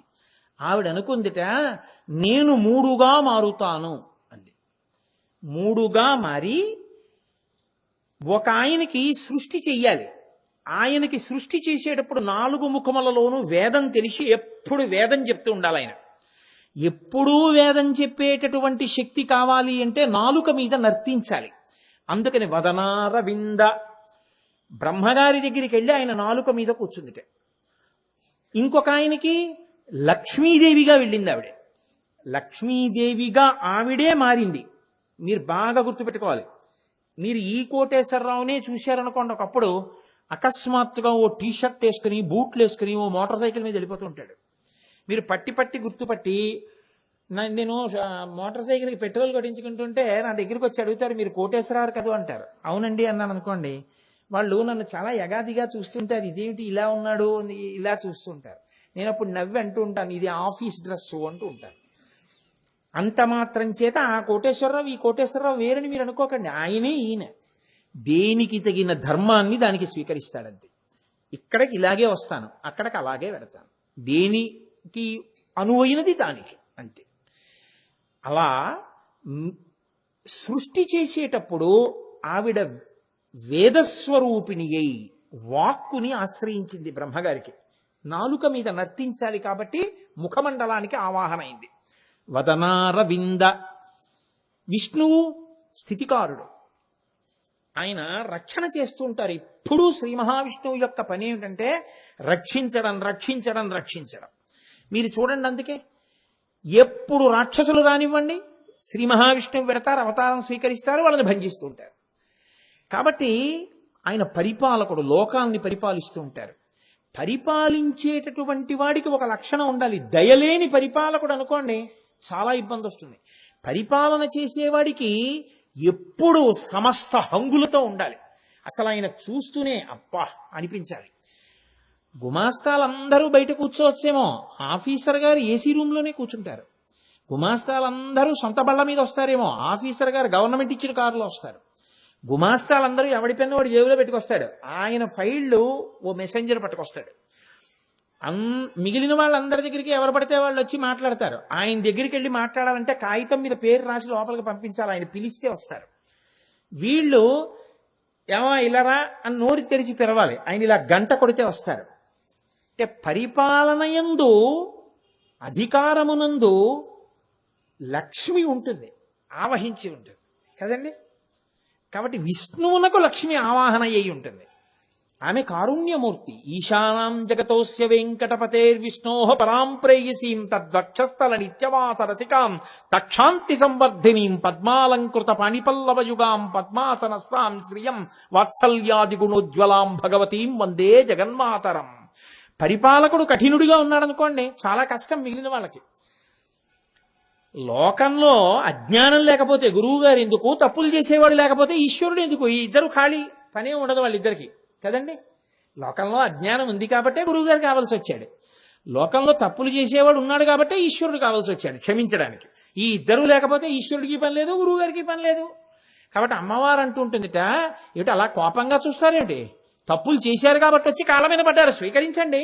ఇటు అలా కోపంగా చూడకండి మీరు వాళ్ళ వంక అంటుంది. వాత్సల్యాది గుణోజ్వలాం భగవతీం. కారుణ్యాన్ని ఎప్పుడు ఎక్కడ చెప్తాం? ఏమిటండి అలాంటి పని చేశాడు, ఆయనకి దయలేదండి అని ఇలా తొడ చూపిస్తారా? ఆయనకి దయలేదండి అని చెయ్యి చూపించరు. ఎంత పని చేశాడండి, ఆయనకి దయలేదండి అని ఇలా చూపిస్తారు. పరిపాలకునకు దయ ఉండాలి. అందుకని అమ్మవారు ఎక్కడ ఉంటుంది? వక్షస్థలంలో ఉంటుంది. వక్షస్థలంలో ఉన్నటువంటి అమ్మవారు కాబట్టి ఈశానాం జగతోస్య వెంకటపతేర్విష్ణోః పరాం ప్రేయసీం తద్వక్షస్థల నిత్యవాస రసికాం. గుండెల్లో ఆవిడ ఉంటుంది అంటే ఆవిడ దయాస్వరూపిణి. అందుకే వేదాంత దేశికులు అమ్మవారి మీద శతకం చేస్తే దయాశతకము అని చేశారు. ఆయన మహానుభావుడు. వేదాంత దేశికులు అంటే మాటలు కాదు.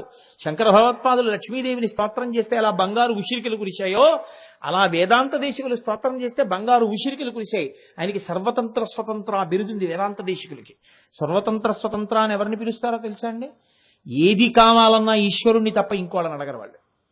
ఆ లక్షణం ఉంటే సర్వతంత్ర స్వతంత్ర అంటారు. శృంగగిరి పీఠాధిపతులకి బిరుదునామాల్లో సర్వతంత్ర స్వతంత్ర ఉంది. శంకరాచార్యులు వారు ఓ వృద్ధ బ్రాహ్మణిని అనుగ్రహించాలనుకున్నారు. లక్ష్మీదేవిని స్తోత్రం చేశారు, బంగారు విసిరికలు కురిపించేసింది. అది సర్వతంత్ర స్వతంత్ర. వేదాంత దేశికులకి ఆ బిరుదుండేది. ఆయన బిరుదుకి అర్హుడు కారని నిరూపించాలని కొంతమంది అసూయాపరులు ఏం చేశారంటే, ఓ బ్రాహ్మణ పిల్లాన్ని పంపించి పెళ్లి చేసుకోవడానికి డబ్బులు లేవు మీరు ఇవ్వండి అని అడుగు. ఆయన దగ్గర డబ్బులేం లేవంటే ఆయనకేం డబ్బుల కోసం ఆర్తి లేదు. ఆయన మహానుభావుడు, ఈశ్వరుని నమ్ముకుని ఉన్నవాడు. అందుకని అడుగు ఏం చేస్తారో చూద్దామన్నారు. ఇవ్వకపోతే నీకు స్వతంత్ర బిరుదేమిటాయా అని అడుగుదాం అనుకున్నారు. ఈ బ్రాహ్మణుడు వెళ్ళి అడిగాడు. ఆయన పెళ్లికి డబ్బు ఇవ్వాలి, ఏం చేస్తారు? ఆయన ఒక్కసారి ఆలోచించారు. ఆలోచించి లక్ష్మీదేవిని స్తోత్రం చేశారు. అంతే. కనుక కాసులు కురిశాయి. అంతటి మహానుభావుడు వేదాంత దేశికులంటే ఆయన. అందుకే అమ్మవారి మీద శతకం చేస్తే ఇంకొక పేరు పెట్టలేదు, దయాశతకము అని పేరు పెట్టారు. అటువంటి మహాపురుషులు లోకంలో ఉన్నారు, చూపించారు అమ్మవారి అనుగ్రహం అంటే ఏమిటో. కాబట్టి లక్ష్మిగా ఆ పరాశక్తే విష్ణువు యొక్క గుండెల్లో ఉంటుంది. కాబట్టి వదనారవింద వక్షో వామాంక తటీ. రుద్రుడి దగ్గరికి వచ్చేటప్పటికి ఎడమ తొడ మీద కూర్చుని ఉంటుంది. ఎలా? కాళీగా. కాళీ శక్తి. ఆవిడ ఏం చేస్తుంది? సంహార ప్రక్రియనందు ఉపయోగపడుతుంది. అంటే మళ్ళీ మీ అందరూ వెంటనే దీనికి రకరకాల అర్థాలు తీసేసి కాబట్టి శివుడనగా చంపువాడు అని వ్యాఖ్యానం చేయకండి. మీరు ఆయన్ని పొందకపోతే ఆయన మిమ్మల్ని పొందడమే సంహార ప్రక్రియ. దాన్నే మహాప్రళయం అంటారు. మీకు నిద్ర ఇవ్వడం నిత్యప్రళయం. అసలు ఇంకొక పెద్ద అర్థం ఏమిటో తెలుసా అండి? వామదేవమూర్తి చేసేటటువంటి గొప్ప అనుగ్రహం ఏమిటో తెలుసా? రుద్రస్వరూపంగా మీకు రుత్యా ధర్మాన్ అవలోకయతి ప్రాపయితిత్వ. అది రుద్రశబ్దానికి అర్థం. అంటే ధర్మమును మీకు చెప్పి ధర్మమునందు మీరు నడిచేటట్టు చెయ్యగలిగిన వాడెవరో ఆయనకి రుద్రుడని పేరు. ఆయనదే ఉత్తరాభిముఖం వామదేవమూర్తి. ఇప్పుడు మీరు ఒకటి జాగ్రత్తగా ఆలోచించండి. మీకు సుఖములు కావాలి, మీ అమ్మాయికి పెళ్ళవ్వాలి, మీ అబ్బాయికి మంచి ఉద్యోగం రావాలి. మీ అమ్మాయికి పెళ్ళవలేదు, మీ అబ్బాయికి ఉద్యోగం రాలేదు. పెళ్ళైన అమ్మాయికి కొడుకు పుట్టాలి, ఆ అమ్మాయి కడుపు పండలేదు. ఇప్పుడు మీరేం చేస్తున్నారు? బాధపడుతున్నారు, మీ కన్నుల నీరు వస్తోంది. ఎందుకు మీరు ఏడుస్తున్నారు? ఈశ్వరుడు ఎందుకు మీ కోరిక తీర్చట్లేదు? గతమునందు చేసిన పాపం ఉంది. ఆ పాపము వలన ఇప్పుడు మీరు కోరుకున్న కోరిక తీరకుండా దుఃఖపడుతున్నారు. ఇప్పుడు మీ కోరిక తీరాలి. ఇప్పుడు కాదు, ఎప్పటికీ తీరుతూ ఉండాలి మీ కోరికలు. మీరు ఎటువైపుకు వెడితే తీరుతాయి? ధర్మం వైపుకు వెడితే తీరుతాయి. మీకు ధర్మం వినపడేటట్టు చేసి ఒక గురువు గారిగా మీకు ధర్మాన్ని ఉపదేశం చేసి మీకు ధర్మమునందు అనురక్తి కల్పించి మీరు ధర్మ మార్గంలో నడిచేటట్టుగా మార్చి దాని వలన మీ పాపములను కాల్చి వీడిప్పుడు మంచి మార్గంలోకి వచ్చాడని మీ కోర్కెలు తీరేటట్టు చేసేవాడెవరో వాడు వామదేవుడు. కాబట్టి ఆయన ధర్మమునిస్తాడు. అయితే ఏమంటే వామదేవమూర్తి మీకు కోరికలు ఒకటే తీరుస్తాడా? కాదు. రుత్తు ద్రావయతి ఇది రుద్ర. రుత్ అంటే ఏమిటో తెలుసా అండి? మోహింపచేయునది, స్తంభింపచేయునది, అడ్డగించున్నది, ప్రతిబంధకముగా అడ్డంగా పడుకునేదానికి రుత్ అని పేరు. అంటే మీరు దేనికి దేన్ని వాడుకోవాలో దానికి వాడుకోకుండా చేసేసి ఇంకొకలా వాడుకునేటట్టు మీ బుద్ధిని మోహపెట్టి మీ జీవితాన్ని పాడు చేసేదానికి రుత్ అని పేరు. కాబట్టి అది గురువుతో ఉండేటటువంటి అనుబంధాన్ని చెప్తుంది. శివుడే గురువుగా దిగొస్తాడు. నేను మొన్న మీకు చెప్పానుగా, నమ శంభవే చ మయోభవే చ నమ శంకరాయ చ మయస్కరాయ చ నమ శివాయ చ శివతరాయ చ. శాస్త్రముగా గురువుగా శివుడే ఉంటాడు లోకంలో. కాబట్టి ఇప్పుడు రుద్ర ద్రావయతి రుద్ర, ఆ ఉపకారం మీకు చేసి మీ కోరిక తీర్చేవాడు వామదేవుడని నేను చెప్పవలసి ఉంటుంది తప్ప మీరెళ్ళి రోజు అక్కడ అలా అంటుండండి మీరు ఎన్ని పాపాలు చేసినా మీ కోరికలు తీరిపోతాయని నేను చెప్పుకుంటూ వచ్చాను అనుకోండి, అది అసలు వేద హృదయమును విడిచిపెట్టిన ఉపన్యాసం. అది కాదు. మనుష్యుడికి అలా బోధ చేయమని వేదాలు చెప్పట్లేదు, అలా చెప్పమని శాస్త్రాలు చెప్పట్లేదు. మీ మార్గమును మీరు మార్చుకోమని చెప్తున్నాయి. మీరు మార్గమును మార్చుకుని జరిగిన పొరపాటుకి మీరు చింతించి ఈశ్వరుడి దగ్గర క్షమార్పణ వేడుకున్న ఉత్తర క్షణంలో ఆయన ఉదారుడై మీ పక్కన నిలబడతాడు. అసలు ఆ బుద్ధి దేని వల్ల కలుగుతుంది? దారి తప్పిన వాడికి దారి తప్పావని చెప్పేవాడు దొరకాలి, చెప్పిన వాడి మీద విశ్వాసం మీకు కుదరాలి కదండి. మీరు జగ్గంపేట వెళ్ళారండి, కుడి పక్క కడితే అన్నవరం, ఎడం పక్క కడితే రాజమండ్రి. మీరు రాజమండ్రి వైపుకి నడిచి వెళ్ళిపోతున్నారు. చలివేంద్రం దగ్గరికి వెళ్ళారు, ఈశ్వరుడే మిమ్మల్ని దిద్దడానికి వచ్చాడు. ఏమంటే ఎక్కడికి వెడుతున్నారు అన్నాడు. అన్నవరం. అదేమిటండి ఇటు వస్తున్నారు? ఇప్పటికే 15 కిలోమీటర్లు అనవసరంగా నడిచారు. మళ్ళీ ఇప్పుడు ఈ 15 కిలోమీటర్లు వెనక్కి నడిచే బదులు మీరు జగ్గంపేట నుంచి 10 కిలోమీటర్లు వెళ్ళుంటే, కత్తిపూడి నుంచి 10 కిలోమీటర్లు వెళ్ళుంటే మీరు అన్నవరం వెళ్ళుండేవారు. కత్తిపూడి నుంచి అటు వెళ్లకుండా కత్తిపూడి నుంచి ఇటు ఎందుకు వచ్చారండి అని అడిగాడు. నోరుమొయ్యి, నీ ఇష్టం వచ్చినట్టు మాట్లాడక, నా ఇష్టం నా కాళ్ళు నేను ఎడతాను అని మీరు అటే వెళ్ళారనుకోండి, మీరు రాజమండ్రి వెళ్తారు, జగ్గంపేట ఎడతారు. అరేరే నా వల్ల ఎంత పొరపాటు జరిగిందా, ఇటు వెళ్ళకూడదనమాట, అయితే ఇటు వెళ్ళాలన్నమాట. మీరు మార్గం మార్చుకున్నారు, ఎటు ఎడతారు? అన్నవరం వెళ్ళిపోతారు అంతే. మీ మార్గమును మార్చి మీకు శ్రేయస్సు చేకూర్చున్నది వామదేవ ముఖము అని నేను చెప్పాలి కదండి. తప్ప మీరు ఏమైనా చేసేయండి, వెళ్ళి నమస్కారం చేయండి, మీ కోరికలు తీరుస్తూ ఉంటుందని నేను చెప్తే అంతకన్నా అన్యాయం ఇంకోటి ఉందా? ఎందుకు ఇంకా ఉపన్యాసం? ఏ ధర్మ బోధ చేయడానికి అది? కాబట్టి రుత్తు ద్రావయతి కాదు కాదు, ఆయన వేదస్వరూపంగా, రుత్యా అంటే వేదస్వరూపం, వేదస్వరూపముగా మీకు ధర్మమును చెప్పి ఆ ధర్మానుష్ఠానము చేత మీ పాపములు నాశనము చేయించి మీ కోర్కెలు తీర్చగలిగినటువంటి రూపమేదో దానికి వామదేవ ముఖమని పేరు. దానికి అనుగుణంగా శక్తి ఆయన ఎడమవైపు కూర్చుని ఉంటుంది. శక్తి స్థానములన్నీ అసలు సాధారణంగా అత్యంత ముఖ్యమైనవి ఎడమ పక్క కదండి, గుండెకాయ అవిని.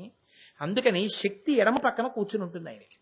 అందుకని వామాంక భాగమంతా ఆవహించి ఉంటుంది. అయితే మీరు నన్ను ఒక మాట అడుగుతారు, ఏమండి మరి మీరు శివాష్టోత్తరం కదా చెప్తున్నారు, ఇది మొదలు పెట్టినప్పుడు మీరేమన్నారు? శరీరార్థ భాగాన్ని పార్వతీదేవి కోరి నారాయణుని అడిగితే కదా ఈ నామాలు చెప్తున్నాడు అన్నారు. మరి ఆ నామాల్లోనే పార్వతీదేవి పక్కకు వచ్చేసింది అంటున్నారు మళ్ళీ మీరు. ఇది ఎలా సంభవం? చేరిపోతే ఇంకా మళ్ళీ అడగడం ఏంటి? ఇక్కడ ఒక పెద్ద సూక్ష్మం ఒకటి ఉంది, మీరు పట్టుకోవాల్సింది. కామాక్షిగా వచ్చింది ఆదిపరాశక్తి. ఆవిడే లక్ష్మి, ఆవిడే సరస్వతి, ఆవిడే పార్వతి, మూడు కలిసిపోయినటువంటి ఆదిపరాశక్తి కామాక్షి.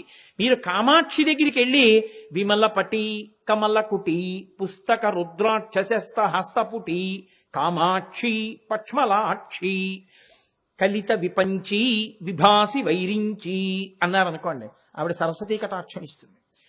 ఏది మరుపు లేకుండా జ్ఞాపకం వచ్చేటట్టుగా చేసేస్తుంది ఆవిడ.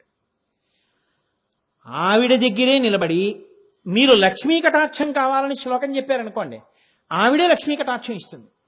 మీరు ఆ కామాక్షి దగ్గరే నిలబడి నాకు శక్తి కావాలి అని శ్లోకం చెప్పారనుకోండి, ఆవిడ మీకు శక్తిని ఇచ్చేస్తుంది. ఆవిడ దగ్గరికి వెళ్ళి మీరు మోక్షం కావాలి అని అడిగారనుకోండి, ఆవిడ అది ఇచ్చేస్తుంది. అందుకే మూకశంకరులు ఆవిడ్ని ప్రార్థన చేస్తూ శివ శివ పశ్యంతి సమం శ్రీ కామాక్షి కటాక్షితాః పురుషః విపినం భువనం అమిత్రమిత్రం లోష్టం చ యువతి బింబోష్టం అన్నారు. ఆమ్రేడితంతో శివ శివ అంటూ మొదలెట్టారు శ్లోకాన్ని. అంత జ్ఞానం ఇచ్చేస్తుంది ఆవిడ. అందుకే ఆవిడ కామకోటి, ఎంత కోరికనైనా తీర్చగలదు. ఇప్పుడు ఈ ఆదిపరాశక్తి లక్ష్మిగా సరస్వతిగా పార్వతిగా మూడు శక్తులు కలిసిపోయిన మూలపుటమ్మ ఎవరుందో ఆవిడ. పోతన గారు ఆవిడ్ని ప్రార్థన చేశారు. అమ్మలగన్నయమ్మ ముగురమ్మల మూలపుటమ్మ చాలా పెద్దమ్మ సురారులమ్మ కడుపారడి బుచ్చినయమ్మ తన్నులోనమ్మిన వేల్పుటమ్మల మనంబున ఉండెడియమ్మ దుర్గమాయమ్మ కృపబ్ధినిచ్చుట మహత్వ కవిత్వ పటుత్వ సంపదల్లన్నారు. అటువంటి తల్లి సరస్వతీ కటాక్షం లక్ష్మీ కటాక్షం శక్తిని కూడా ఇవ్వగలిగినటువంటి సమిష్టి స్వరూపమైనటువంటి ఆదిపరాశక్తి ఎవరిని భర్తగా కోరుకుంది? పరమశివుణ్ణి కోరుకుంది. ఏకాంబరేశ్వరుణ్ణి కదా కోరుకుంది. ఏకాంబరేశ్వరుడు అంత తొందరగా ఆవిడికేం దొరకలేదు. వేదములన్నీ మామిడి చెట్టు అయ్యి వచ్చాయి. 4 కొమ్మలు 4 వేదములు. 4 వేదములు ఒక చెట్టుగా వస్తే ఆ వేదమంతా ఎవరి గురించి చెప్తోందో ఆయనే సైకతలింగంగా వచ్చాడు. ఎవరో చేయలేదు దాన్ని, కామాక్షియే. అందుకే మీరు కామాక్షి అమ్మవారి గుళ్ళో కంచిలో ఇలా ఎదురుగుండా నిలబడ్డారనుకోండి, ఎదురుగుండా అరుగుంటుంది. అరుగు మీద నిలబడి ఇలా నమస్కారం చేశారనుకోండి, ఏకకాలంలో 5 కామాక్షులు కనబడతారు మీకు. మీకు ఆ దర్శనం చేయడం తెలియాలి కామాక్షి అమ్మవారి దేవాలయంలో. అది తెలియకపోతే మీరు ఆనందం అనుభవించలేరు. ఇలా మీరు ఎదురుగుండా చూస్తే మీకు కూర్చున్న కామాక్షి కనపడుతుంది. మీరు కొంచెం పక్కకెళ్ళి అమ్మవారి శయన మందిరం వైపుకి అడుగులు వేసి మీరు కొంచెం ఇలా లోపలికి చూస్తే గర్భాలయంలో తపోకామాక్షి కనపడుతుంది పక్కన. అమ్మవారి మూర్తికి కుడి చేతి పక్కకు ఉంటుంది తపోకామాక్షి. మళ్ళీ మీరు ఇలా నిలబడి ఇలా కుడి పక్కకి తల తిప్పితే ఉత్సవ కామాక్షి ఉంటుంది. మీరు ఇలా ఎడం పక్కకి తల తిప్పితే బంగారు కామాక్షి ఉంటుంది. మీరు ఇలా వెనక్కి తిరిగి తల తిప్పి విమానంలోకి చూస్తే విమాన కామాక్షి ఉంటుంది. కాబట్టి 5 కామాక్షులు మీరు నిలబడిన చోట దర్శనం అవుతాయి. మళ్ళీ ఈ 5 దర్శనాల్లో ఒక గొప్పతనం ఉంటుంది. ఇప్పుడు నేను మళ్ళీ దాని జోలికి ఎక్కడ వెళ్ళను, అలా వదిలేయండి. 5 కామాక్షులు దర్శనం అవుతారు. ఇప్పుడు ఈ కామాక్షి తపోకామాక్షి అయింది. ఆవిడ తపించింది. సరస్వతీ శక్తి లక్ష్మీశక్తి పార్వతీ శక్తి ఒకటైన కామాక్షి దేని గురించి తపించింది? భర్తని పొందడానికి. ఎవరిని భర్తగా పొందింది ఆవిడ? ఇసకని తన చేత్తో ఇలా కుప్ప చేసింది, శివలింగం అయింది. ఇప్పుడు ఆవిడ శివలింగాన్ని ఆరాధన చేస్తోంది రోజు. పరమశివుడు పరీక్ష పెట్టాడు. ఏం చేస్తుందో చూద్దాం. తన జటలో ఉన్నటువంటి గంగని విడిచిపెట్టాడు. ఆ గంగ అమాంతం వచ్చి సైకితలింగాన్ని తీసుకెళ్ళిపోతోంది. ఆవిడ వెంటనే కాళీస్వరూపాన్ని ప్రార్థన చేసింది. ఆవిడలో ఉన్న శక్తే కదండి. కాళీస్వరూపం వచ్చి ఆ గంగ అంతా తాగేసి. శంకరుడు అనుకున్నాడు, ఓహో కాళీస్వరూపంతో గంగ తాగేస్తావా, చూడు ఏం చేస్తానోనని కాళీస్వరూపాన్ని కూడా ముంచెత్తగలిగినంతటి గంగని సృష్టించాడు. ఇప్పుడు ఆవిడ తన అన్నగారు నారాయణుణ్ణి ప్రార్థించింది. నారాయణ నారాయణి కదండి. మీరు కంచి విడితే ఆ వైభవం తెలుస్తుంది. అసలు అమ్మవారికి విష్ణువుకి ఎంత దగ్గర సంబంధమో మీకు కంచిలో ప్రకాశిస్తూ ఉంటుంది. ఆయన ఏం చేశాడు, గబగబా వచ్చి, అమ్మా ఇది శివుడి పరీక్ష చెల్లి, నీటిని ఆపే ప్రయత్నం కాదు, శివుణ్ణి గట్టిగా పట్టుకో, ఆయన్నే నమ్ము, నన్ను కొట్టుకుపోయినా పర్వాలేదు కానీ ఈ ప్రవాహం నిన్ను పాడు చేయడానికి వీల్లేదు, లింగాన్ని కౌగిలించుకో అన్నాడు. వెంటనే అన్నగారి మాటలు విని ఆవిడేం చేసింది, గట్టిగా కౌగిలించుకుంది. అందుకే కంచి విడితే ఏకాంబరేశ్వర లింగం దగ్గర నిలబడి ఓ శ్లోకం చెప్పాలి. ఏమని చెప్తారో తెలుసా అండి, ఉమాలింగన సంక్రాంత కుచకంకణముద్రితం లింగమేకామ్రనాథస్య సైకతం సముపాస్మహే అని చెప్పాలి. చెప్తేనే మీ మనసులో ఆ పొంగు వస్తుంది ఏకాంబరేశ్వరుడు ముందు నిలబడినప్పుడు. ఆవిడ గట్టిగా కౌగిలించుకున్నప్పుడు ఆవిడ చేతి కంకణములు ఆ శివలింగానికి గుచ్చుకుని ముద్రలు పడ్డాయి. అమ్మవారు గట్టిగా కౌగిలించుకోవడంలో ఆవిడ యొక్క కుచములు స్తనాగ్రములు గుచ్చుకుని ముద్రలు పడ్డాయి. ఆవిడ అంత గట్టిగా కౌగిలించుకుంటే ఆవిడ ప్రేమకి అందులోంచి ఏకామ్రనాథుడు ఆవిర్భవించాడు. ఆవిర్భవించి కామాక్షి నిన్ను స్వీకరిస్తున్నానన్నాడు. అందుకే మీరు శివాలయంలో చూసేటటువంటి శివలింగం, ఏకాంబరేశ్వరుడి యొక్క శివలింగానికి పృథివీలింగం, దానికి అభిషేకం లేదు, నీళ్లతో అభిషేకం చేయరు. పానవట్టం మీద నీళ్లు పోస్తారు, శివలింగానికి పునుగు రాస్తారు. మీరు పొద్దున్నే గుడికెళ్ళి ఉత్సాహంతో అర్చకులను అడిగితే చూపిస్తారు ఆ పునుగు, దాన్ని రాస్తారు నల్లగా. పౌరాయి గూళ్ళో ఉంటుంది ఆ శివలింగం. అమ్మవారు ఎలా పెట్టిందో అలాగే ఉండిపోయింది, అది పునుగే రాస్తారు దానికి. మామిడి చెట్టు కింద ఆవిడ్ని స్వీకరించినప్పుడు కామాక్షిని స్వీకరించిన శివుడు ఉంటాడు. చిత్రం ఏమిటో తెలుసా అండి, ఆయన ఇలా కూర్చుంటాడు, అమ్మవారు ఇటు కూర్చుని ఈయన్ని చూస్తుంటుంది. వీళ్ళిద్దరి మధ్యలో సుబ్రహ్మణ్యుడు ఉంటాడు. చెల్లి నీ కోరిక తీరిందా, పెళ్లిపీటల మీద చేరావా, పొందావా బావగారిని, ఇప్పుడు నీకు సంతోషమా? వీళ్ళిద్దరూ సంతోషంగా ఉన్న సన్నివేశాన్ని చూసేది ఎవరో తెలుసా అండి, కింద వ్యాఘ్రపాదుడు పతంజలి ఉంటారు. ఒక్క కంచిలోనే మీరు చూడగలరు, మూలపీఠం కింద ఉంటారు. ఎక్కడ, మామిడి చెట్టు కింద చూడాలి. వ్యాఘ్రపాదుడు పతంజలి. మీరు అక్కడికి వెళ్ళి కొంచెం నిన్నే కాదు పార్వతి, ఇక్కడికొచ్చి ఎవరు నన్ను ప్రార్థన చేసినా అనుగ్రహిస్తానని చెప్పడానికి ఈవిడ్ని ఇలా అంటూ శివుడు ఇలా అంటుంటాడు, ఎవరొచ్చినా ఇచ్చేస్తానని. ఇప్పుడు చెల్లెలు బావగారి వైభవాన్ని చూసి పొంగిపోతున్నవాడు ఎవరో తెలుసా అండి, చెల్లి చూసావా ఇప్పుడు బావగారితో సంతోషంగా ఉన్నావా అంటూ ఎదురుకుంటా గోడ మీద విష్ణు ఉంటారు. మీరు ఇలా వంగి పైకి చూస్తే కనపడతారు ఆయన. ఏమి కాంచీ పట్టణం అండి, అయోధ్య మధుర మాయా కాశీ కాంచీ అవంతిక పురి ద్వారవతీ చైవ సప్తైతే మోక్షదాయక, దక్షిణ భారతదేశంలో ఉన్న ఏకైక మోక్షపురి. నాకు అందుకే ఆ కాంచీపురం అంటే అంత ప్రాణం, అంత ఇష్టం నాకు. కాబట్టి అటువంటి కాంచీపురంలో కామాక్షి సరస్వతి లక్ష్మీ పార్వతీ స్వరూపమైనటువంటి ఆదిపరాశక్తి ఎవరిని పొందింది, ముందు పరమేశ్వరుణ్ణి పొందింది, ఈశ్వరుణ్ణి పొందింది. ఆయన ఎడమ పక్కకొచ్చి కూర్చుంది ఆవిడ. కాబట్టి ప్రకృతి పురుషులుగా కలిసినప్పుడు సమస్త శక్తులు ఎవరి యందు లీనమై ఉంటాయి అంటే శివుని యందు లీనమై ఉంటాయి. అందుకే ఆద్య కుటుంబినే, మొట్టమొదట ఉన్న వాళ్ళు లోకంలో వీళ్ళిద్దరే. ఇది చెప్పడానికే శంకరాచార్యులు వారు శివానంద లహరి చేస్తే నిత్యాయ త్రిగుణాత్మనే పురజితే కాత్యాయని శ్రేయసే సత్యాయాద్య కుటుంబినే మునిమన ప్రత్యక్ష చిన్మూర్తయే అని శ్లోకం చేస్తూ ఆద్య కుటుంబిని, మొదట ఉన్న కుటుంబం అంటారు. ప్రకృతి పురుషులుగా వాళ్ళిద్దరూ ఉన్నారు. కాబట్టి అది కామాక్షి స్వరూపానికి ఉన్న గొప్పతనం. తర్వాత రుద్రుడిగా, శివుడిగా ఆయన ఒక అంశగా ఆయనలోంచి ఈయన వచ్చినప్పుడు అంటే ఏమిటండి తేడా అని అడుగుతారేమో. పెద్ద తేడాల గురించి మీరు దానికి ఉన్నటువంటి చిన్న తేడా పట్టుకునే ప్రయత్నం చేయకండి. ఆ తేడా ఎలా ఉంటుందో తెలుసా అండి, బహుస్వల్పంగా ఉంటుందంతే. నేను మీకు కొంచెం అర్థమయ్యేట్టుగా బాగా చెప్పాలి అంటే, నేను పరమాచార్య స్వామి వారి మాటల్లో చెప్పాలి అంటే, వెనకటికి ఒక జమీందారు పాలేరుని పెట్టుకుందాం అనుకున్నాడు. అంటే ఒక ఆయన వెళ్ళి నేను బాగా పనిచేస్తానండి మీ దగ్గర పాలేరు కింద అన్నాడు. ఓ రోజు చేసి చూడు ఆవుల దగ్గర అన్నాడు. బాగా చేశాడు. ఏమైనా నిన్ను పెట్టుకుందాం అనుకుంటున్నాను పనిలోకి, నీకు ఎంత కావాలి జీతం ఏదో అడిగాడు. తప్పకుండా ఇస్తాను. ఏమిటి నీ పేరేమిటి, పిలవాలి కదా పాలేరుని, ఏమిటి నీ పేరు అంటే పెరుమాళ్ అన్నాడు. అమ్మ నాయనోయ్, పెరుమాళ్ అంటే ఈశ్వరుడు. పెరుమాళ్ అని ద్రవిడ సంప్రదాయంలో శ్రీ మహావిష్ణువుని పెరుమాళ్ అంటుంటారు. కంచిలో ఆదివరాహస్వామి మన స్వామి శ్రీ మహావిష్ణువు ఉన్నారు కదా అక్కడ. ఆ శ్రీ మహావిష్ణువు యొక్క భార్య పేరు పేరుందేవి, ఆవిడ పెద్దింటమ్మ. అక్కడ ఆవిడ సభామంటపాన్ని దాటి బయటికి రాదు ఆవిడ. కాబట్టి ఆ వరదరాజస్వామి అలా పెరుమాళ్ అంటే శ్రీ మహావిష్ణువు మా యజమాని, మా తండ్రి, మేము పూజ చేసేటటువంటి స్వామి. రోజు పాలేరుని పట్టుకెళ్ళి పెరుమాళ్ళని పిలిచారనుకోండి, ఎప్పుడైనా పని చేయకపోతే తిట్టవలసి వస్తుంది. పెరుమాళ్ళని పిలిచి తిడితే నా మనసు ఒప్పదయా, ఆయన మా తండ్రి.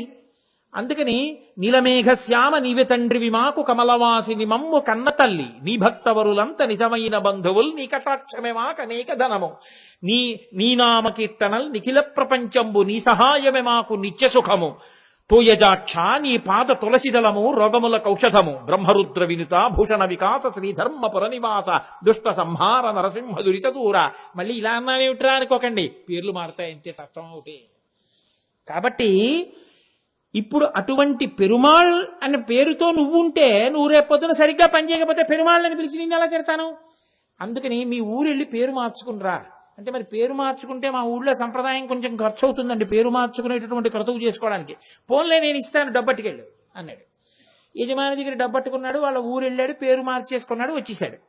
ఏమిరా మార్చుకున్నావా అన్నాడు. మార్చుకున్నానండి అయ్యా. ఏమని మార్చుకున్నావు? పెద్ద పెరుమాళ్ అని పెట్టుకున్నానండి. ఇప్పుడు పెద్ద పెరుమాళ్కి ఎంత తేడా ఉంటుందో రుద్రుడికి శివుడికి అంతే తేడా ఉంటుందని మీరు గమనించగలగాక. అప్పుడు నేను తేలిక పెద్ద వ్యాఖ్యానం చేయక్కర్లేదు కాదు. కాబట్టి అసలు మొట్టమొదట సమస్త శక్తులు ఆవహించింది ప్రకృతిగా ఆయననే. కాబట్టి మహానుభావుడైనటువంటి శంకరుడు వామదేవమూర్తిగా మీకు సమస్తమును అనుగ్రహించగలడు, స్థితికారుడై ఆయన రక్షకత్వమును స్వీకరించగలడు. ఇది చెప్పడం. ఒక్క మాట చెప్పి నేను చెప్తాను. ఏమంటే అలా అయితే ఎప్పుడూ మేము అభిషేకం చేసేటప్పుడు కానీ పూజ చేసేటప్పుడు కానీ అలా అటువైపే పువ్వులు పడేట్టు అటే నీళ్లు పడేటట్టు చెయ్యాలా? అలాంటి ప్రయత్నం ఏమీ మీరు చెయ్యక్కర్లేదు. మీరు శివలింగం మీద ఏ అభిషేకం చేసినా అన్ని వైపులకి జారుతుంది, అన్ని తలలు తడుస్తాయి, మీకు ఈశ్వరానుగ్రహం పరిపూర్ణంగా కలుస్తుంది. ఉద్ధరినితో అభిషేకం చేయకుండా ఉంటే చాలు. కాబట్టి చక్కగా ధారగా అభిషేకం చేస్తే ఆయన ఎంతో ప్రీతి చెందుతాడు. ఆయన ఇచ్చిన నీళ్లే బొత్తిగా అలా చెంచాలు ఉద్ధరణిలు వేయకుండా చక్కగా ధారగా పోస్తే చాలు, అన్ని ముఖములు తడుస్తాయి, తడిసి అంతటి వైభవాన్ని మీరు పొందుతారు. చాలు. ఇంకా వామదేవాయ నమః అక్కడతో విడిచిపెట్టేస్తున్నాను. నేను మీకు అర్థమయ్యేట్టు చెప్పగలిగాను అని నేను అనుకుంటున్నాను. ఆ పైన ఈశ్వరి ఇచ్చ. కాబట్టి శివో మహేశ్వర శంభు పినాకి శశిశేఖర వామదేవో విరూపాక్ష. విరూపాక్ష ఇదొక చాలా చిత్రాతి చిత్రమైనటువంటి నామం. ఈ నామం చెప్పేటప్పుడు నేను మీరు రోజు చదువుతున్న శివాష్టోత్తరంలో కొన్ని నామాలు చెప్తాను, మీరు గుర్తుపెట్టుకోండి. అందులో లలాటాక్ష అనొక నామం ఉంటుంది, సోమసూర్యాగ్నిలోచన ఒక నామం ఉంటుంది. ఎందుకు విరూపాక్ష ఆయన అయ్యాడో తెలుసా అండి? శ్రీ మహావిష్ణువు విషయంలో ఈ గొడవ ఉండదు. రామ కమలపత్రాక్ష సర్వసత్వ మనోహర రూప దాక్షిణ్య సంపన్న ప్రసూత జనకాత్మజే. శ్రీ మహావిష్ణువు కళ్ళు కమలపత్రాల్లా ఉంటాయంటారు, ఆయనతో ఇబ్బంది లేదు. ఒక్క పరమశివుడి దగ్గరికి వచ్చేటప్పటికీ విరూపమైనటువంటి అక్షులు కలిగిన వాడు, అంటే లోకంలో ఎక్కడా లేని రీతిలో కళ్ళు ఉన్నాయనుకోండి ముఖంలో, అప్పుడు చూడడానికి వికృతంగా ఉంటుంది. అదేంటంటే అలా ఉందా ముఖం అంటారా అనరా? కాశీ ఆవులని మీరు చూసుంటారు, దానికి ఒక కాలు డెక్కతో వేలాడుతుంటుంది. అందుకే అక్కడికి వెళ్ళగానే ఇక్కడి నుంచి వెళ్ళిన వారు కాశీ ఆవును చూడగానే అదేంటంటే దానికి కొత్తగా ఇంకో కాలు వేలాడుతోంది అంటారు, అది కాశీ ఆవులు ఏంటంటుంటారు. అది మనకి విచిత్రంగా కనిపిస్తుంది. పరమశివుడి దర్శనం అయితే ఆయన ముఖం కూడా అలాగే ఉంటుంది. ఎందుకో తెలుసా అండి? బేషికన్నుల వాడు లోకంలో ఆయన ఒక్కడే, ఆయన వినా ఇంకొకరు లేరు. మూడంకె మీద కళ్ళున్నాయి ఆయనకి, ఇక్కడో కన్ను ఇక్కడో కన్ను ఇక్కడో కన్ను. అలా ఎవరైనా మీకు కనపడ్డారనుకోండి గబుక్కుని, ఇక్కడ ఇలా ఓ నిలువుగా ఓ కన్నుండి ఇలా రెప్ప మూసుకుని ఉందనుకోండి, మీరు మామూలుగా ఇలా వెళ్ళిపోతూ అలా చూసి అలా వెళ్ళిపోతారా? అయిపోయి అదేంటంటే ఆయనకి నుదిరి మీద ఇంకో కన్నుంది ఏమిటండి అలాగా అంటారా అనరా? అప్పుడు మిగిలిన ప్రాణుల కన్నా విలక్షణమైన వాడు మీకు వికృతముగా కనపడినట్టు అనిపించేవాడు కాదు. అందుకని విరూపాక్ష. కానీ అలా వికృతంగా ఉంటాడని మీరు అనుకుంటున్నారా? కాదు. ఆయన మూడవ కన్ను చూపించాలనుకుంటేనే మూడో కంటితో కనపడతాడు. ఆయన మూడో కన్ను చూపించాలని భక్తితోనే కోరుకోవాలి. లేకపోతే ఆ కన్ను ఎలా కనపడుతుందో తెలుసా అండి? పెట్టుకున్న కుంకం బొట్టులా కనపడుతుంది అంతే. ఆ బొట్టు కిందకి వెళ్ళిపోయి బొట్టులా కనపడుతుంది. కానీ ఆయన ఏమి అందవికారంగా మీకేం కనపడ్డాయన. ఆయన ఎంతో అందం. అసలు మీరు శివమహాపురాణం చదివితే ఆశ్చర్యపోతారు. ఆయన కన్నా అందగాడు లోకంలో లేడు. అంత అందగాడు శివుడంటే. అందుకే లోకంలో అందానికి, సౌందర్యానికి, ఐశ్వర్య సాధనాలకి పెట్టింది పేరు విష్ణుమూర్తి. ఆయన మహానుభావుడు. మేఘశ్యామం పీతకౌశేయవాసం శ్రీవత్సాంకం కౌస్తుభోద్భాసితాంగం పుణ్యోపేతం పుండరీకాయతాక్షం విష్ణుం వందే సర్వలోకైకనాథం. అటువంటి వాడు వలచాడు పరమశివుణ్ణి. దూర్జటి దెప్పి పొడిచాడు. వన్నే ఏనుగుతోలు దుప్పటము బువా కాలకూటంబు చేగిన్నే బ్రహ్మకపాలముగ్రమగు భోగే కంఠహారంబు నిన్నీలాగున నుండియున్ తెలిసియున్ నీపాద మూలంబునన్ చేర్చన్ నారాయణుడెట్లు మానసమునన్ శ్రీకాళహస్తీశ్వర అని అడిగాడు.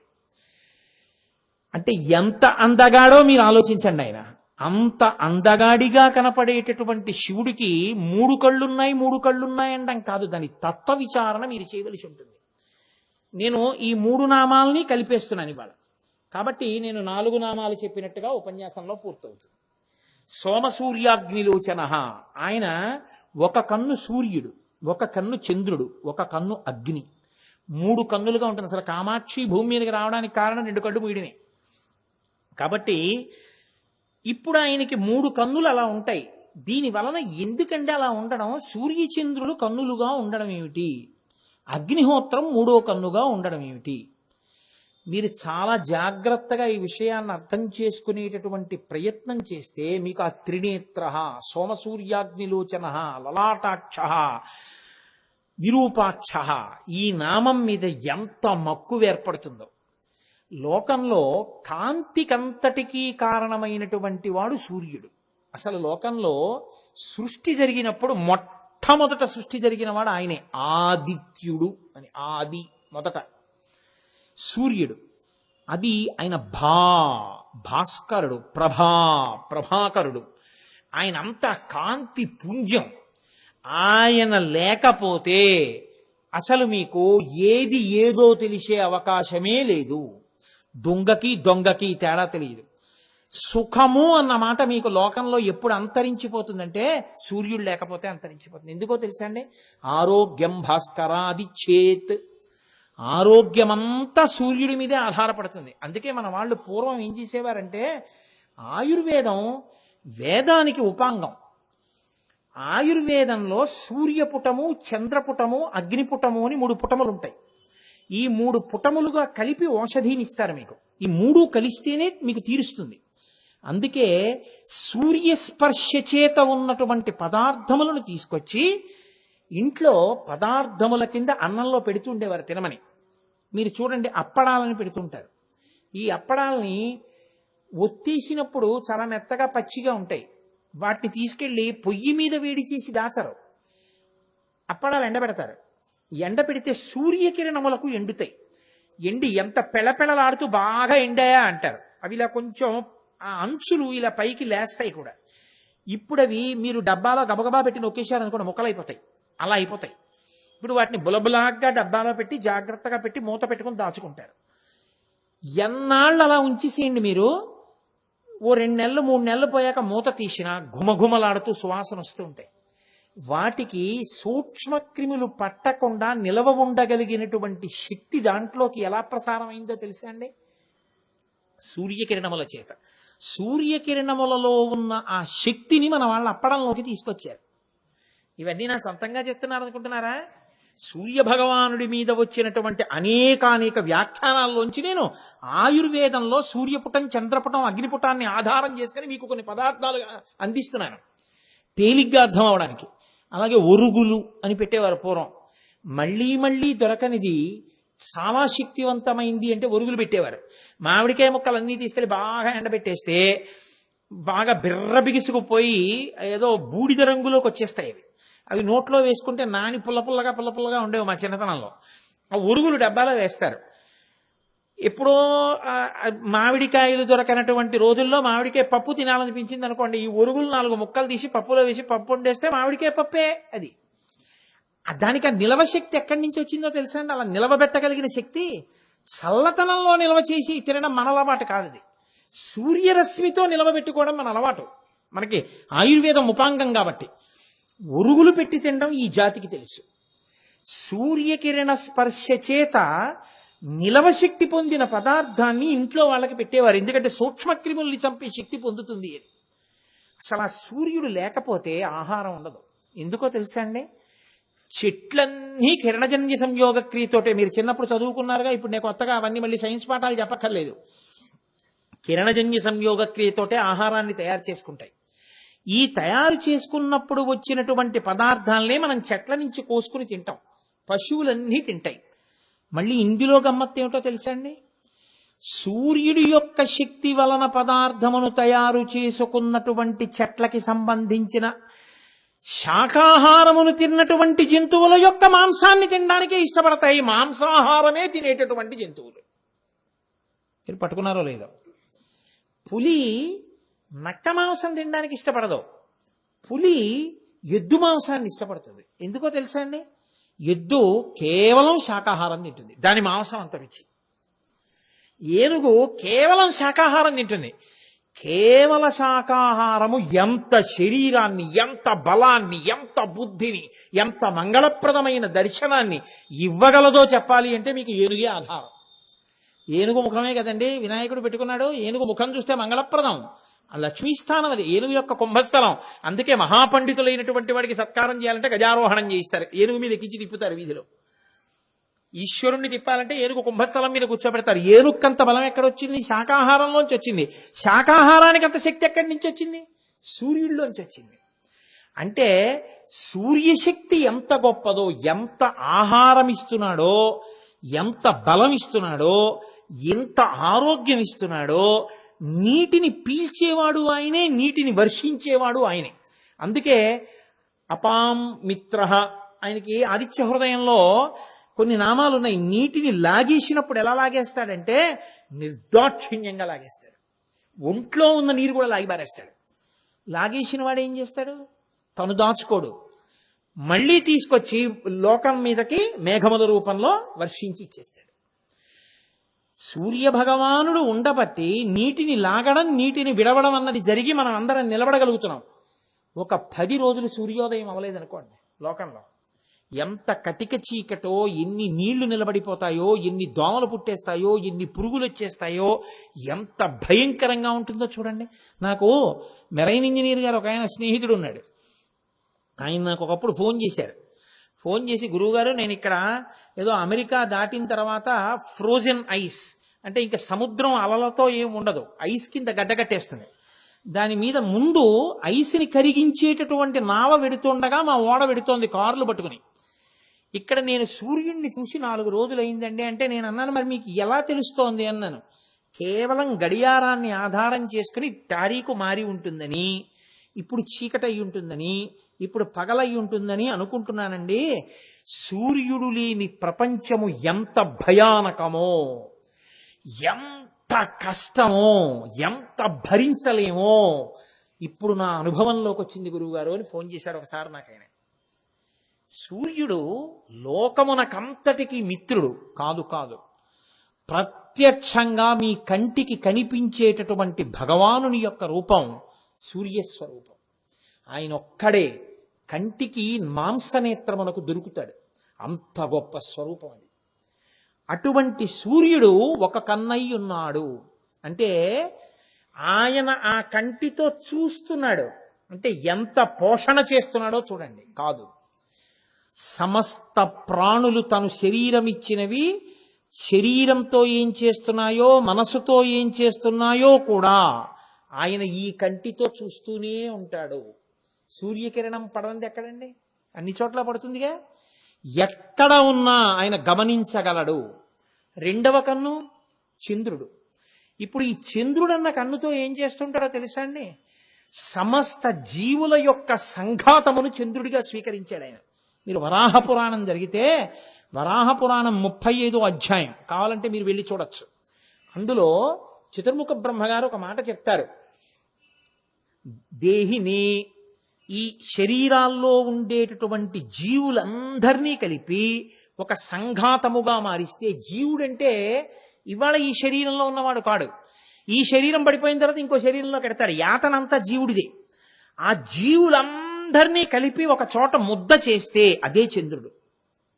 అంటే ఇప్పుడు సమస్త భూతములలో ఉన్న జీవస్వరూపమును చూడగలిగినటువంటి రూపముగా ఆయన కన్నును ధరించి ఉంటాడు. కాదు, ఈ కంటితో తపింప చేస్తే ఈ కంటితో చల్లతనాన్ని ఇస్తాడు. పెట్టిన ఆయనే, కొట్టిన ఆయనే, దక్షయజ్ఞంలో వీపులు పగలగొట్టిన ఆయనే, హాలాహలం తరువుకొచ్చిందని ఏడిస్తే పుచ్చుకుని రక్షించినా ఆయనే. లోకానికి తల్లి తండ్రి వాళ్ళిద్దరే అని నిరూపించడం సూర్యచంద్రులు ఆయన యొక్క నేత్రములు. కాదు, చంద్రుడు ఓషధులనన్నింటినీ కూడా ప్రేరేపిస్తాడు, జలములకు అమృతత్వం ఇస్తాడు. అందుకే తెల్లవారుజామున స్నానం చేయండి నీటిలో అని ఎందుకంటారో తెలుసా అండి? రాత్రి వెన్నెల విశేషంగా పడుతుంది నీటి మీద. అమృత కిరణుడు చంద్రుడు. ఆ అమృతం అంతా కూడా కిరణ రూపంలో నీటి యందు ప్రవేశిస్తుంది. తెల్లవారుజామునే వెళ్ళి నదీ స్నానం చేస్తే ఆ అమృత శక్తి శరీరంలోకి ప్రవేశిస్తుంది. అందుకే శ్రావణ మాసంలో నదీ స్నానం చేస్తే పాపం, చెయ్యొద్దంటారు. ఎందుకో తెలుసా అండి? శ్రావణ మాసం వర్షాలు పడతాయి. వర్షాలు పడ్డప్పుడు నది పైన ఎక్కడ వరద వచ్చి ఏ పుట్టల మీదకి వెళ్ళిందో, ఏ తోటలోకి వెళ్ళిందో, ఏ ఇళ్ళు ముంచుకొచ్చుతోందో మీకు తెలియదు చీకట్లో. తెల్లవారుజామున మీరు స్నానానికి వెళ్ళారనుకోండి, ఆ పుట్టలు కొట్టు వేసుకొచ్చేస్తున్నప్పుడు పెద్ద పెద్ద త్రాచుపాములు అవి నీటిలో వస్తుంటాయి. మీరు స్నానం చేయబోతే అవి కరిచే అవకాశం ఉంటుంది. కాబట్టి శ్రావణ మాసంలో నదీ స్నానము చేయవద్దు. ప్రత్యేకించి నదీ స్నానం ఎప్పుడు చేస్తారంటే కార్తీకంలో చేస్తారు.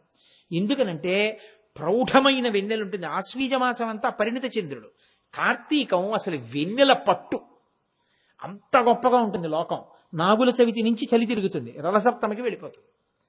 కాబట్టి ఇప్పుడు హిమకెరహ అంటుంటారు శంకరాచార్యులు వారు. ఎప్పుడు చంద్రుణ్ణి చల్లటి కిరణములతో అమృతాన్ని వదులుతాడు, చేతులతో ముట్టుకుంటాడు ఆ నీళ్ళని. కిరణములంటే కరములు, స్పృశిస్తాడు. ఇప్పుడు నీటి యందు అమృత శక్తి వస్తుంది. ఆ నీటినంతటినీ మనం ఆ నీటిలో స్నానం చేస్తే మనకి రోగ నివారణ చేసుకోగలిగినటువంటి శక్తి కలుగుతుంది. సూర్య భగవానుడు, చంద్ర భగవానుడు ఇద్దరూ ఆ శక్తి కలిగిన వాళ్ళు. ఒక యథార్థమైన సంఘటన జరిగిందండి. ఒకప్పుడు సర్వమంగళ శాస్త్రి గారని మహావిద్వాంసుడైన ఆయన ఒరిస్సా పూరి జగన్నాథ క్షేత్రానికి వెళ్ళారు. వెళ్ళి అక్కడ రావి ఆకులో జగన్నాథ స్వామి వారి పాయస ప్రసాదం పెట్టుకుని ఆయన నాలుకతో నాకి తింటున్నారు. తింటుంటే ఒక ఓఢ్ర పండితుడు ఒక ఆయన అక్కడికి వచ్చి అన్నాడు, ఏమయ్యా, స్వామి వటపత్రశాయి రావి ఆకు మీద పడుకుంటాడు, అటువంటి ఆకులో ప్రసాదం వేసుకుని నాలుకతో నాకి తింటున్నావే, ఎంగిలి చేస్తున్నావే, తప్పు కాదా అన్నాడు. అంటే ఈయనకి కోపం వచ్చి ఈయన అన్నారు, నేను స్వామి పడుకునేటటువంటి ఒక ఆకునే నాకుతున్నాను, మీరు స్వామివారి అవతారాన్ని తినేస్తారే అన్నాడు. ఎందుకని అంటే ఓఢ్ర దేశంలో చేపని జలపుష్పం అని పిలిచి అది శాకాహారమే అని వాళ్ళు చేపలు తింటారు, మరి మత్స్యావతారాన్ని అంతటి తినేస్తున్నావు అని ఆయన తిప్పి పొడిచారు. ఆయనకి కొంచెం మంత్రశక్తి ఉన్నవాడు వచ్చిన ఆయన అన్నాడు, నీ కంటి చూపు పోతుందన్నాడు. ఆయన కంటి చూపు పోయి ఆయన వెంటనే సూర్య భగవాను ఉద్దేశించి స్తోత్రం చేశారు. మహావిద్వాంసుడు కనుక, ఈశ్వరా నువ్వు జగత్తుకి చక్షువువి, నీవే పెద్ద కన్ను, నీవు నాకు కన్నివ్వలేవా అని ఆయనకి కళ్ళు వచ్చాయి. యథార్థంగా జరిగిందండి. ఆంధ్రదేశంలో విద్వాంసుడైన. కాబట్టి ఆరోగ్యం భాస్కరాది చేత్, ఆదిత్య హృదయాన్ని రక్షగా పెట్టుకుని బతుకుతున్న వాళ్ళు ఎంతమంది ఉన్నారో ఈ లోకంలో. అలాగే చంద్రుడు అమృత కిరణుడు. ఇంకా మూడవ నేత్రము అగ్ని. అగ్ని అన్న పేరు ఎందుకు వచ్చిందో తెలుసా అండి? వరాహ పురాణంలో ఈ మూడింటికి సంబంధించినటువంటి గొప్ప గొప్ప విశేషాలన్నీ మీకు కనపడతాయి. అగ్నిహోత్రానికి అగ్ని అని పేరు రావడానికి అఘస్ నిస్ కలిస్తే అగ్ని. అఘస్ అంటే పాపం, నిస్ అంటే తీసేయడం. పాపమును తీయగలిగినటువంటి శక్తి దేని ఎందుందో దానికి అగ్ని అని పేరు. ఆయన మూడవ కన్ను అగ్ని అంటే అర్థం ఏమిటో తెలుసా అండి? పాపమునకు పర్యాయ పదమే పుణ్యము. కొంచెం జాగ్రత్తగా పట్టుకోవాలి సుమా మీరు. నాకు పుణ్యం ఉందనుకోండి, నేను శరీరం తీసుకోవాలి, ఎందుకంటే పుణ్యానుభవం అనుభవించేయాలి. ఏ ఐశ్వర్యమో వస్తుంది, లేకపోతే ఏదో అధికారం వస్తుంది, దాన్ని అనుభవించేయాలి, కాబట్టి శరీరం ఉండాలి. పాపం ఉంది, అనుభవించేయడానికి శరీరం కావాలి దుఃఖంగా. పాపమైనా పుణ్యమైనా శరీరాన్ని ఇస్తాయి. పాపము పుణ్యము ఏమీ లేకుండా పోతే ఇంక శరీరం రాదు, మోక్షం వస్తుంది. ఇప్పుడు ఈ అగ్ని కాలుస్తుంది. దేన్ని కాలుస్తుందో తెలుసా అండి? పాపమును కాల్చేస్తుంది. అంటే ఎవరు శివుణ్ణి ఆరాధన చేస్తారో ఆయన మూడవ కంటి మంట చేత ఏం చేస్తాడంటే వాడికి పాపపుణ్యములు లేకుండా చేసేస్తాడు, దహించేస్తాడు. కాబట్టి వాడి ప్రాణోత్క్రమణ సమయమునందు వాడు ఈశ్వరనామని చెప్తూ వెళ్ళిపోతాడు. ఇప్పుడు ఈ జీవుడికి పాపం లేదు, పుణ్యం లేదు, ఇంకెందుకు మళ్ళీ రావడం? మోక్షం ఇస్తాడు. కాబట్టి అగస్నిస్ ఆయన పాపమును దహించగలిగినటువంటి జ్ఞానమియ్యగలిగినటువంటి నేత్రం, జ్ఞాననేత్రం అగ్నిహోత్రం కాదు. మీరు లోకంలో ఒక గొప్ప విషయాన్ని గమనించండి. హవ్యం వహతి దేవానాం కవ్యం కవ్యాసినామపి పాకంచ కురుతే వహ్ని శంకరస్యైవ శాసనాత్ అంటుంది లింగపురాణం. అగ్నిహోత్రం ఊళ్ళకి ఊళ్ళు కాల్చేస్తుంది. అటువంటి అగ్నిహోత్రం మీకు వంకాయ కూర ఎందుకు వండి పెట్టాలి? వండి పెడితే వంట బ్రాహ్మణ అవలాయన మొదటి పాచకుడు ఎవరి ఇంట్లో ఆయనే. కాఫీ కాచుకోవాలంటే పాలు కాచి పెడతాడా? మీకు ఇల్లు కాల్చేయగలడు ఆయన. అటువంటి వాడు మీకు కాఫీ ఎందుకు కాస్తున్నాడు, పాలు ఎందుకు కాస్తున్నాడు, వంట ఎందుకు చేస్తున్నాడు? శివశాసనం. నన్ను నమ్ముకునున్నారయా ఈ జీవులందరూ, ఈ జీవ సంఘాతమును నేను చంద్రుడిగా ధరించాను, వాళ్ళ మీద నా మక్కువ, అది నా అంశాలవన్నీ. కాబట్టి వాళ్ళ శరీరము నిలబడడానికి నువ్వు అన్నపచనం చెయ్యి అన్నాడు. అందుకని వంట చేయడానికి ఆయన అగ్నిహోత్రుడు నిలబడి మనకి పాకం చేస్తాడంటే ఉడికిస్తాడు పదార్థాలని. చెప్పిన మాట విని ఉడికిస్తున్నాడు. రెండు, హవ్యం వహతి దేవానాం. మనకి వర్షాలు కావాలి, మనకి ఈశ్వరానుగ్రహం కావాలి, యజ్ఞం చేస్తాం. ఏదో పరమేశ్వరాయ ఇదం నమమ అంటూ పరమేశ్వర స్వాహ అంటూ హవిస్సు వేశారు. ఇప్పుడు ఇది ఎవరు పట్టుకెళ్ళాలి? హవ్యవాహనుడై అగ్నిహోత్రుడు పట్టుకెళ్ళాలి. పితృదేవతలు ఉన్నారు, వాళ్ళకి శ్రాద్ధం పెట్టాలి, వాళ్ళకి పిండం పెట్టాలి, వాళ్ళ పేరు మీద ఏదో ఇవ్వాలి. ఎవరు పట్టుకెడతారు? అగ్నిహోత్రుడే పట్టుకెడతాడు. కాబట్టి దేవతా కార్యము చెయ్యాలన్నా, మీ శరీరము నిలబడాలన్నా, పితృదేవతా కార్యం చెయ్యాలన్నా అగ్నిహోత్రుడి యొక్క ఉపకారం లేకుండా మనుష్యుడుగా మీరు ఈ కర్తవ్యములను నిర్వహించలేరు. అసలు శరీరం నిలబడదు, నాలుక ఉన్నా ఉపయోగం లేదు. మీరు ఎలా పచనం చేసుకు తింటారు అగ్నిహోత్రం లేకపోతే? కాదు. ఇంకొక పెద్ద రహస్యం ఏమిటో తెలుసా అండి? తను నపాత్ అంటారు. అంటే ప్రతి శరీరము నిలబడి బ్రతికున్నది, భవతి అంటారు సంస్కృతంలో, ఉన్నది. అది అలా ఉండాలి అంటే దానికి ఉండవలసిన వేడిని నిర్ణయిస్తారు. ఇప్పుడు మనుష్య శరీరాలన్నీ ఉన్నాయనుకోండి, దీనికి ఏదో ఉంది 98.4 ఏదో, నేను కరెక్ట్గా చెప్తే ఫారిన్ హీట్ డిగ్రీస్ అని, అంత వేడి ఉండాలి. ఓ 2 డిగ్రీలు తగ్గిపోయింది అనుకోండి, అరికాళ్ళు మర్దన చేయాలి. ఓ 2 డిగ్రీలు ఎక్కువైంది అనుకోండి, కళ్ళు వేడెక్కిపోయి మంటలు వచ్చేసి తల బద్దలైపోయి దుప్పటి కప్పు పడుకుంటాడు. 2 డిగ్రీలు పెరగకుండా 2 డిగ్రీలు తరగకుండా ఎప్పుడూ ఆ వేడిని ఉంచి, బయట విపరీతమైన వేడిగా ఉంటే నీళ్లు తాగించి ఆ వేడి ఉండేటట్టు, బయట చల్లగా ఉంటే ఎక్కువ నీళ్లు తాగకుండానే మీరు అంటే ఇలా పొగొస్తుంది శీతాకాలంలో, అంత వేడి మళ్ళీ లోపల ఉండేటట్టు చేసి శరీరమును నిలబెడుతున్న వాడెవరో వాడే శివుడు. ఆయనే మూడవ కంటి ద్వారా నిలబెడతాడు ఆ వేడిని.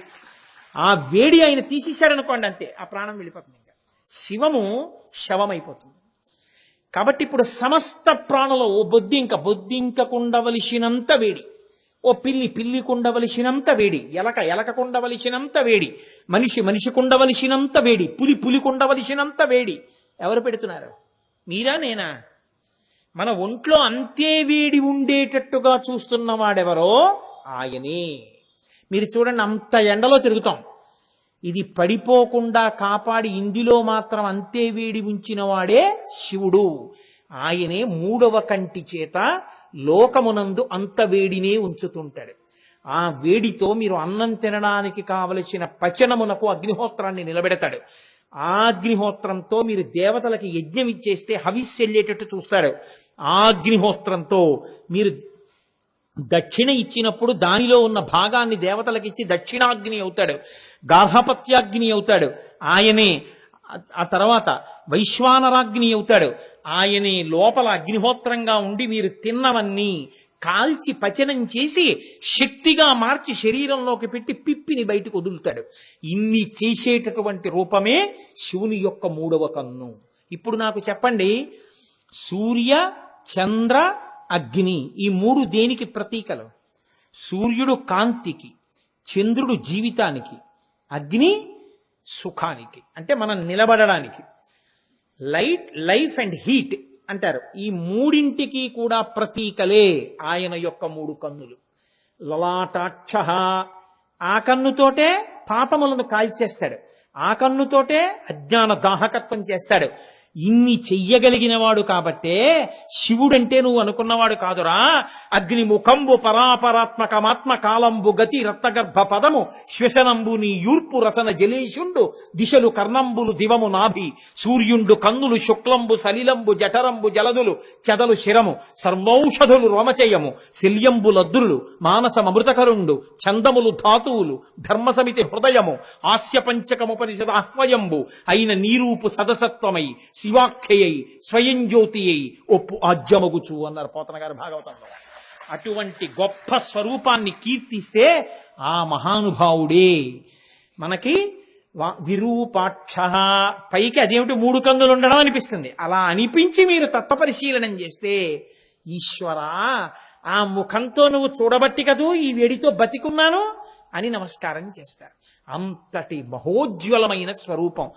ఇవాళ ఉపన్యాసాన్ని ఆ నామంతో పూర్తి చేశాను. ఇవాళ 4 పూర్తి చేసినట్లు గుర్తుపెట్టుకోండి. లలాటాక్ష, సోమసూర్యాగ్నిలోచన, విరూపాక్ష, వామదేవ, 4 నామాలైన